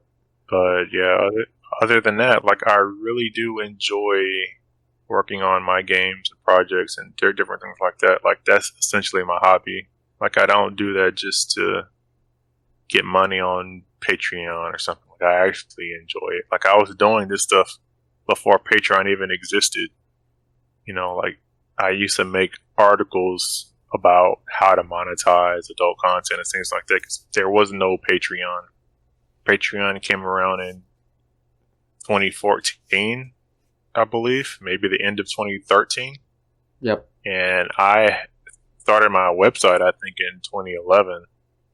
And I was making games before I even had my website as well. So I think I started making games in 2009 or something crazy. Like, so it's really what I enjoy. I wouldn't be doing it this long if I didn't enjoy doing it, especially when I first started off and there was no money in doing this, because there was no way to monetize it effectively. Yeah. So So yeah, that's my hobby. the lesson for today is do what you love and make your hobby your job. Yeah, Yeah, you're that's the dream, right? yeah, that's the dream. Be able to make a living off of what you enjoy doing. Yeah. Yeah, most people, I don't mean to demean them. They go to college and they spend so much money getting their education, and then when they get out, uh, they couldn't find a job. They end up in a in the fast food industry or in the supermarket doing menial jobs. I actually have this classmate who was who like he was like a popular guy in school. Uh, his parents are very well, like they have the money, the finance. They sent him to college, and he finished engineering, civil engineering, Mm. and he couldn't use it. He just end up on a mall, uh, like uh, like a crew, something like that. And then it's He's been doing it for a very long time now, like 5 years. And last I met him, I talked to him about how's it going, and you know, he got stuck on that job, and I guess he had a little bit of uh, self doubt, like he's not very confident. So all his education went to waste, and I think a Yeah, lot of people are like that, and we are very lucky for be able to do this. It's very privileged. I yeah, I think that the next generation, like if I ever have kids or whenever I have kids, I don't think I'm a force them to go to college because who knows what's going to be the most beneficial way for you to succeed in life in the future. Like it may not be college, and I think even right now it's not college. If you want to be like some kind of like a YouTuber, like going to maybe if you go to a business college, that'll help. Learning about money and finance, that'll help you like in most anything, right? But I don't think college is the way. Like, because I went to college, I got engineering degree and I had my career job and all that, and my adult stuff from Patron was like out earning that stuff like by 3 times as much as my engineering job. So that's when I left that and started just going full time. The college and stuff is it's not always what you you don't get out of it what you may think because engineering is not always guaranteed to be really high pay. It's computer engineering. Yeah, it's kind of a waste for some And you're people. like, Yeah, yeah, I especially mean, if you're paying out of pocket. yeah, and some people get into debt for getting a degree. Yeah. And yeah, I think my thoughts, I didn't really finish my high school, and what I see in the world right now is students are just buying paper. That's what I noticed because you know some classes they're like maybe they do some stuff at nothing. Most of it don't really matters in the real world, you know, and they're just Yeah. there to spend their time and wait for graduation, and then they're just milking the students. It's like a it's like an industry where the schools are are milking the students, and they are preventing the people to become competitive much earlier. I mean, let's say if you are around 17 to 18, that's where you arrive in college, right?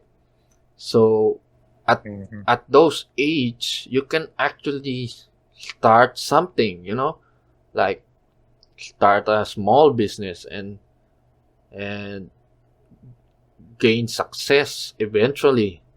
And I Hmm. think colleges uh, uh is is uh is delaying those people. They could have been more successful in an early age, but they Yeah. spent so many time on school. So like they spent like 4 years and then they get mastery degree, like spend another 4 years, I think it's a waste of time. Mm. That's what I'm realizing now. Although I'm not against education at all, I think some courses are really worth it, like doctor and Yeah, law, lawyer and all this. or Yeah. scientist, chemist. Yeah, I think those stuff, those courses are worth it. Other than that, I'm on the fence. It's like you're just Mm. buying paper. I think that definitely happened to me, but I also realized something else in college um, towards the end when I was like one semester away or so. I realized college was essentially just a employee training. Essentially, I'll just say it like that. I Basically, see. college tells employers, can you complete, can you stay focused on a goal for roughly 4 to 5 years? Can you complete individual assignments? Can you work with other people in a group? Can you stay focused on, can you stay loyal to this objective for this amount of time? Or are you going to go BS around and party and fail? Or are you going to succeed? Like, an employer is going to want someone who passes college because they know that this person can stay focused on something, for stay loyal to something and continue to learn and grow for 4 years versus someone who can't. It's like a filter for employers. Like, what you're learning and stuff isn't really as important as whether or not you can actually do it. Like, what it is, like, can you do it is more important than what it is you're actually doing. Yeah, If that makes sense. yeah. That's true. I can see that in most colleges. Yeah, it's very expensive, and I don't know. Nowadays with the internet, it's not really necessary to go to college, because most of the lessons, if a person really wants to learn something, they can just go in the internet. Maybe the social part is essential, but if it's only about uh, learning, I think the internet can supply it very well. Yeah. Because there's a lot of jobs that exist, after the college was kind of designed.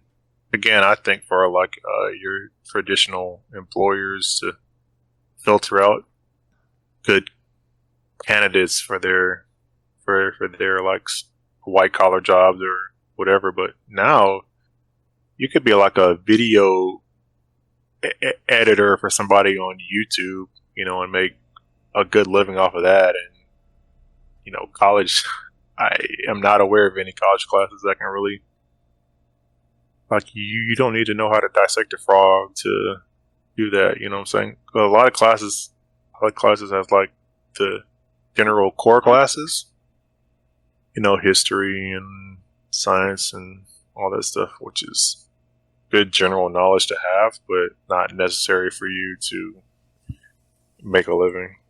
Yeah, I find myself learning in the internet more and more. I Back when I was in school, I don't really listen to this history stuff. I don't remember all these heroes, you know. And then the Mm. internet came in, and I started learning a lot and about history, and it fascinates me now. While back then I was like yawning. I rather go to sleep, and or Yeah. draw. draw some naked girl again. Yeah, it's definitely on the onus of the teacher to make it interesting some kind of way, or it's beneficial to the student if the teacher makes it as interesting as possible to teach. Yeah, Because and there's a lot of stuff that I wasn't a fan of. yeah, in my experience, at least here in Asia, uh, the school has a very uniform way of teaching, so it's very uh, you know curriculum based, and they they don't train the teachers how to engage their students well. I guess there's some element of it, but I don't know. It's just not very effective sometimes. Uh, yeah, I think the school system here is very boring for learning. It's very hard to pay attention. I guess I'm criticizing my country now.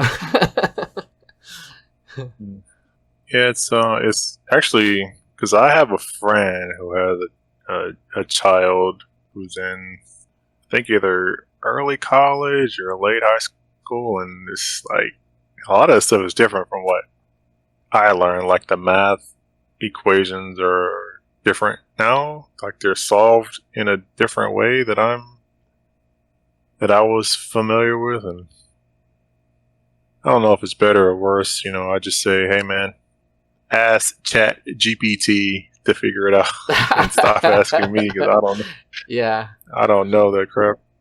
yeah. That will Yeah, be a you big can. big factor in the coming days. You know, AI is everywhere. Your phone is has some AI there, and art, music, entertainment, everything. Even the programs now are integrated with AI. Adobe, Adobe Photoshop, and Blender. They integrated the Yep. AI now, so it will be a That different future for sure. I mean, it's kind of been around a while, just not like public access because you had like the iPhone, you had this Siri. You can ask Siri whatever, and you had Alexa and ask Alexa to set a timer or play a certain song or check your mail or whatever. That's existed a while now, but now you have like public access to it, and you have AI that can even make art and images and music and code, and it's just gonna keep on going. And a lot of people are concerned about AI taking over their jobs. um I don't really think AI will take over anyone's job, but I think someone who is enhanced with AI tools will probably take over their job. Yeah, I If that I makes agree with sense. Yeah. that. I completely agree with that. I think AI will take some jobs, but I think there will be new jobs as well. Like for example, when you go to Fiverr, you can hire someone to train a model for you, and Mm. that's a new job actually. So I saw some users there where it he they actually do that job full time, and they have a lot of customers, like hundreds, and a lot of reviews. So they were pretty good at what they do now.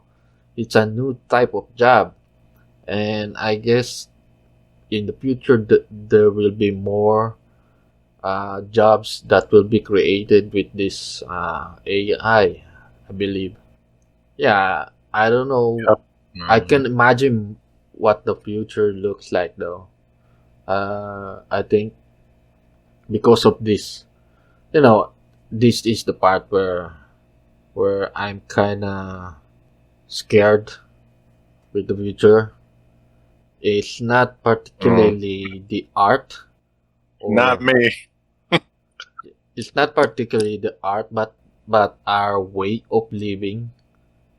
The way we live is what I'm scared, and uh, our social interactions is gonna be. I'm I'm imagining uh, men and women segregating themselves because of AI. The online dating, and now there's these Oh, virtual girlfriends. And that's mm, very very curious to me, because what if men stop dating and getting married? So how will we reproduce?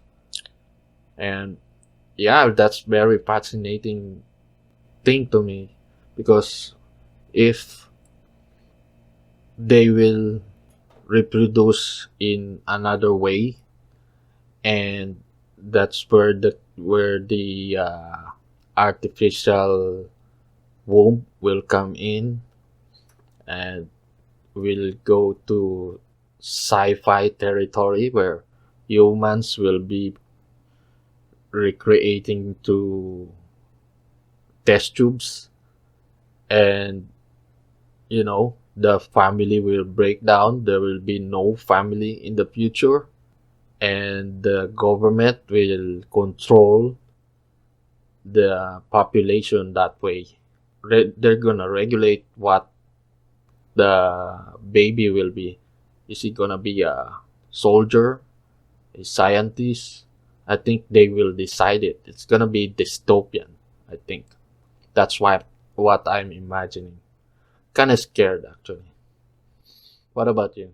uh, I kind of tend to, a lot of people think that we're gonna go off into space and colonize other planets, and well, we might do that with Mars and maybe a moon or somewhere else. I think we're gonna move more inwards, and there's gonna be a singularity between humans and machine.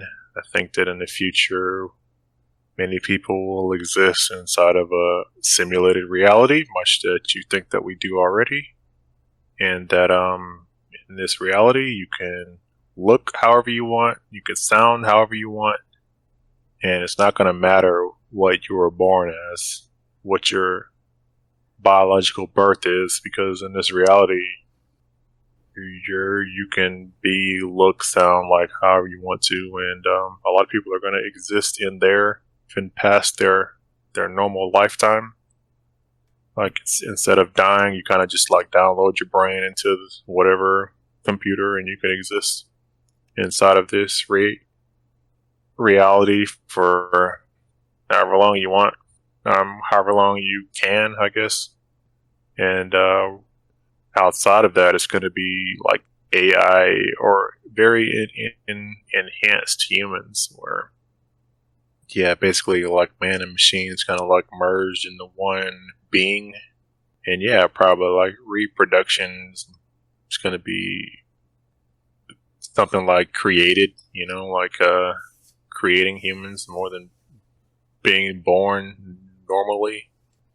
And yeah, I think that's like deep, deep into the future. I don't think race will be an issue. Like what skin color you have, like none of that will matter in the future. Everybody's gonna be one race. Everybody's gonna be machine and biology merged, and that's if they create some kind of way to live beyond normal lifetime, which I think is coming up as well. Like I think we're closer to that than people may be aware of, and some people are going to go out and to the stars, and some people are going to go inside of the computer and exist for a long time there. Yeah, I guess. that kind of reminds me of this Netflix show called Altered Carbon. Yep, Altered Carbon. It's a sci-fi show where uh, when you die, you can transfer a chip to another body, and you you will exist Oh yeah, under. It's like, I don't know if you saw that one, that show. Did you see it? I haven't seen the show, but I understand like the general concept of yeah, Yeah. So yeah, transferring your consciousness, to another downloading your body. brain to something else. Yeah. Yeah, that's pretty interesting because in that show they call that body just sleeve. So you're just replacing. So you're like replacing your clothes. Bodies are considered as clothes. The real you is inside the chip. That's pretty fascinating. That Right. So like, for example, in that case, it doesn't matter like what your outer body. It may matter like at that moment, but like the real you, like you're just a chip. Like the body is, it doesn't matter. Like yeah, you could be anything that you want to be. yeah, you can switch So like, for anytime. example, like yeah, Yeah, like for example, you have multiple bodies at your disposal. You can be a woman. We can be a man, perhaps even a dog. That's pretty yeah. wild. Like you can have yeah, like you can have that functionality. You know, like you won't have a dog brain. Like you'll have your brain as a dog or anything. So Yeah, like all this like drama, like religious drama about like oh, like I'm not like homosexual or anything, but I don't really care when I see people like living their life however they want to, because I'm like I know in the future like none of this crap of racism, homosexuality, any kind of political issue like that. I know in the future is like it's really not going to matter. yeah,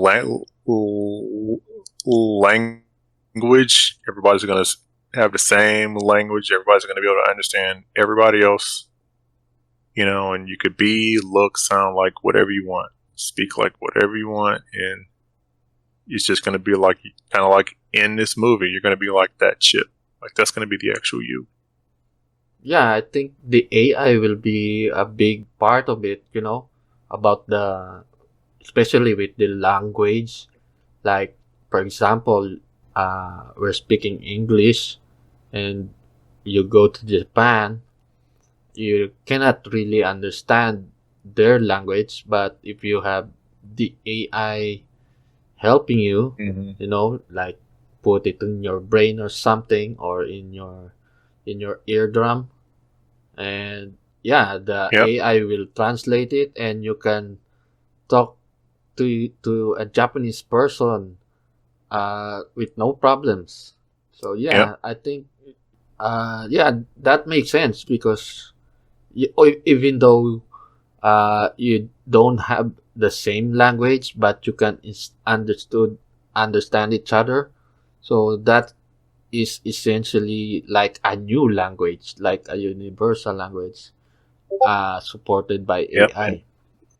And that's just like for me, that's just like one of the early steps, right? Because then again, like eventually you can just be a Japanese person, Yeah, like kind of like what you're saying with the you just you know put your brain inside of an AI person and actually be. I mean, put your brain inside of a Japanese body, and then you're Japanese. Like it won't matter like where like how you were born, what body you were born in. Like I don't think any of that's gonna matter in the future. yeah. Even in that, what you said, the virtual, how they Yeah, for question sure. it. Like you have Yeah, like like I think it's much easier there because you know, you can change any avatar. You can be a black man mm, or a white woman, or you can be a siren, a even werewolf. in like like there's a VR chat now. Yep. It's kind of like a primitive version, but even in there, you could be like a dragon, a video game character. You could be like whatever you want. Yeah. If you have a voice changer, you can sound like however you want. Yeah. You know. All this chaos with the gender thing. I think it will blow up in there when once the tech is really move forward. The gender won't really matter because yeah, Yeah, those people are changing their gender and all that. That's none of that's gonna matter later. That's what I think, at least. yeah, the You future want to is be a very you want to be a yeah, you want to be a biological woman.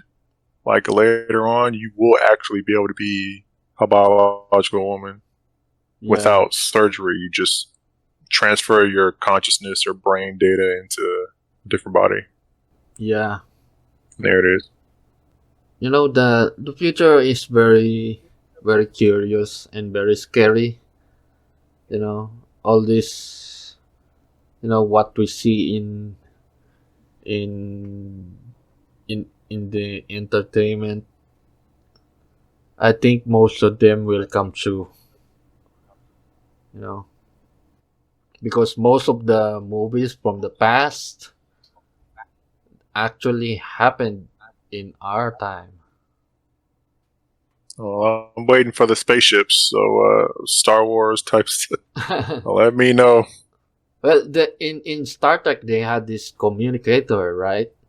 Like it's like today we have these cell phones, Yeah, so it give actually me. comes true. I'll take a teleportation as soon as possible. Yeah, I think the the teleportation. I think that's has something to do with the breaking the reality stuff. You know, uh, like I believe if we change our body's frequency, we could end up in another reality. So what if I am from Asia here and I change my frequency and go to another reality? I arrive there and I do the same thing again and change my frequency again to come back to this reality but in a different location. So technically speaking, that would be teleportation. That tech would be mind blowing. Yeah, I am not smart enough to know how that would work, but it's interesting concept.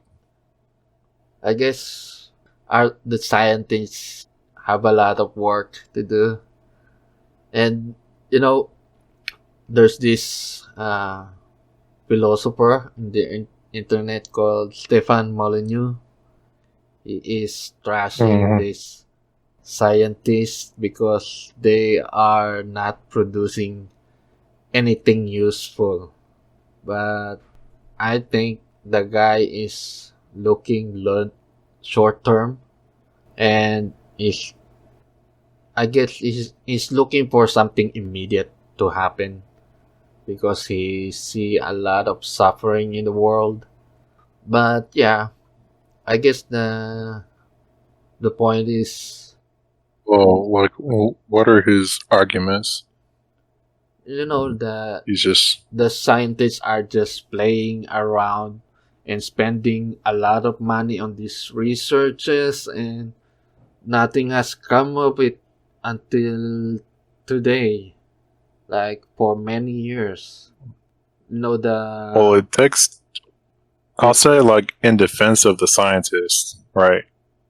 Like you want to make sure that what you're making doesn't have any long-term negative effects, and you have to go through different trial trainings, different groups, and you have to account for, like you have to track like how all these people are, like different scenarios and use cases, like to make sure that there's no side effects that'll kill someone when you create this new science, right? Yeah. Generally, I, that just takes a while. wow. Now, in regards to like big pharma or anything like curing cancer and all that, I think that is going too slow. Too slow? Too slow. Yeah. Yeah, like curing some diseases like ALS, cancer. I think a lot of those they have cures for already, but the testing is like just it needs to be sped up. Also, they're like gatekeeping it for now. I It leaves me. Is there some suspicion I have of that? I read an article where there's like something that cures like I think 90% of all cancers, and there's something else that cures like 50% of all cancers. And I know they're like testing it, but I felt like a lot of people would. I mean, okay, if it doesn't work, you're dead anyway. Like it doesn't matter. Just like let them try it out. Yeah, you'd be crazy to volunteer for that kind of experiment. Like if you don't get it, you're definitely dead. If you do get it, like you might live. Yeah. Well, we have gone deep with this interview. Yeah, I don't know how do we end up with it. We were talking about your games, and Yeah. suddenly it's we're doing What goes in there? sci-fi. Yeah, Well, it goes into AI, and then like what's the future of AI? So yeah. I like to contemplate with the future. I guess that's one reason I'm having a mental disorder now. I think about these things, yeah, and I anyway, wouldn't worry about it too much in the terms of like if you're having mental health stuff about it, man. Just pause. Enjoy present life. yeah, Don't stress out too much about the negative comments. Keep on doing what you're doing.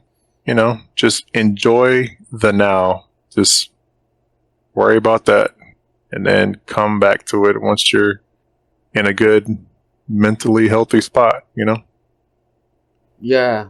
Actually, this new project is very helpful, I believe, because I'm actually talking to people now. Usually when Mm-hmm. I'm working, I don't talk to anyone, even my partner, my kids. Uh, I don't care Mm-hmm. about them. It's like I'm in my own world. I don't talk, and I think Uh-oh. it's it's not good for my mental health. And the doctor told me to stimulate it, and Mm-hmm. this is like a form of a break for me. I'm You actually have any? not working right now. You have a therapist or anything, or I just went like a normal doctor? a normal doctor. I went to a neurologist because Oh, okay. I had I have trouble sleeping, and Mm. my body is shaking, it's trembling a lot, especially in the morning when it's cold. Although it, I don't think that's normal. When I move, Uh, it's like when you're you go to the gym and you do some reps, and then eventually Mm. your muscles give up and you shake. Uh, So it's like that. That's ooh. what my body is like. So yeah, the doctor And told me that my body is like running 24/7. So it's very stressed. It's very high in cortisol, and mm, you know, part of it, uh, it affected my nervous system, and the nature of my work and my activity is not helping either. It's making it worse. So the doctor advised me to take a break and talk to people, stimulate my brain, and then get some exercise so I can sweat all those cortisol. Yeah, I'm, oh yeah, I'm sweat it out. Yeah. I'm planning to have a new schedule really soon. I need to get some sweat out. So maybe I can talk about it more about my progress in future show episodes. Yeah, you know, definitely. you it's been really fun talking to you, man. Would you mind Yeah, doing this again? sure. Just let me know. I Let me know. yeah, it's Post some we updates on stuff. yeah. We already arrive. We're arriving around almost three Approaching the hours. 3 hour mark. Yeah. Yep. Wow, that was really fast. I didn't really notice. Yeah. So Yeah. I guess this will be it for now. If there's any topics, we can talk talk again. You can come back. Um. Hmm. Yeah. So what are you what do you have for the audience for the coming days? Do you want to leave something? Um, I don't. Uh, I am gonna start my website back up. spiralvortexplay.com.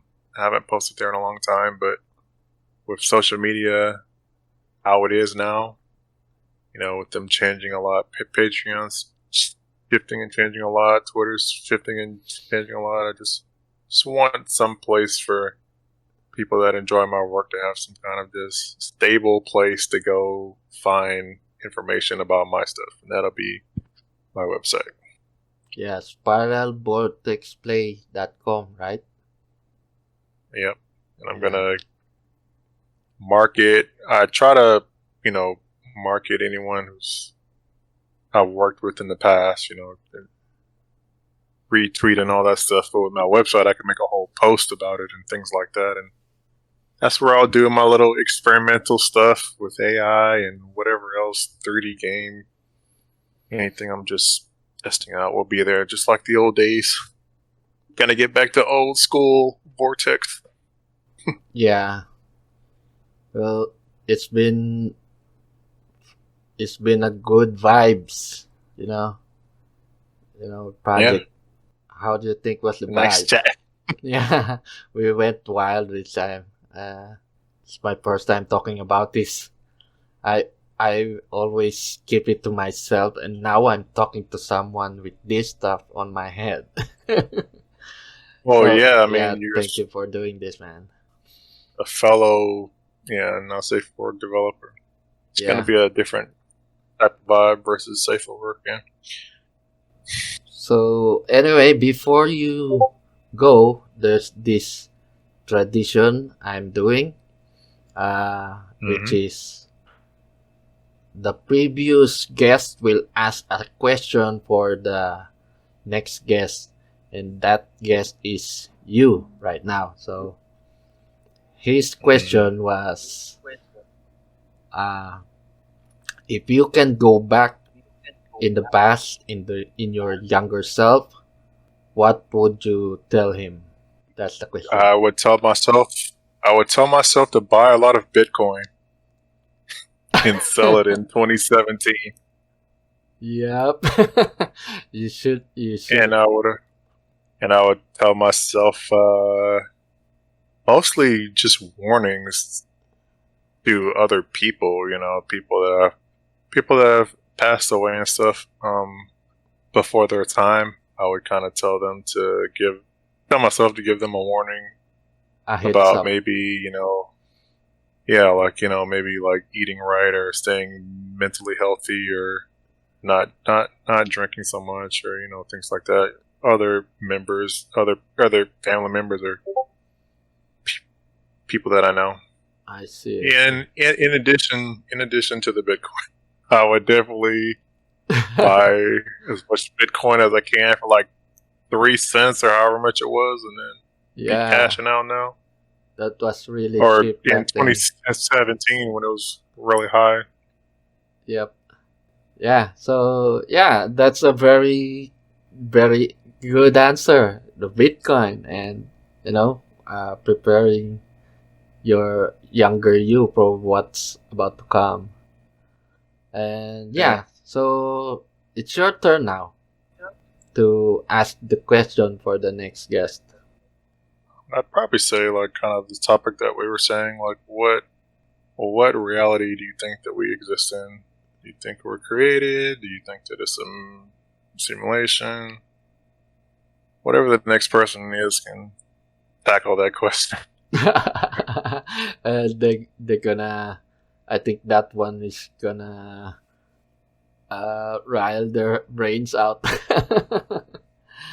All right. So yeah, thank you for coming, guys. That Yeah. is Vortex00, and go check Yeah. him out. All the links will be posted on the description, and that's it for the day. Say bye. All right. Thanks for the interview. All right.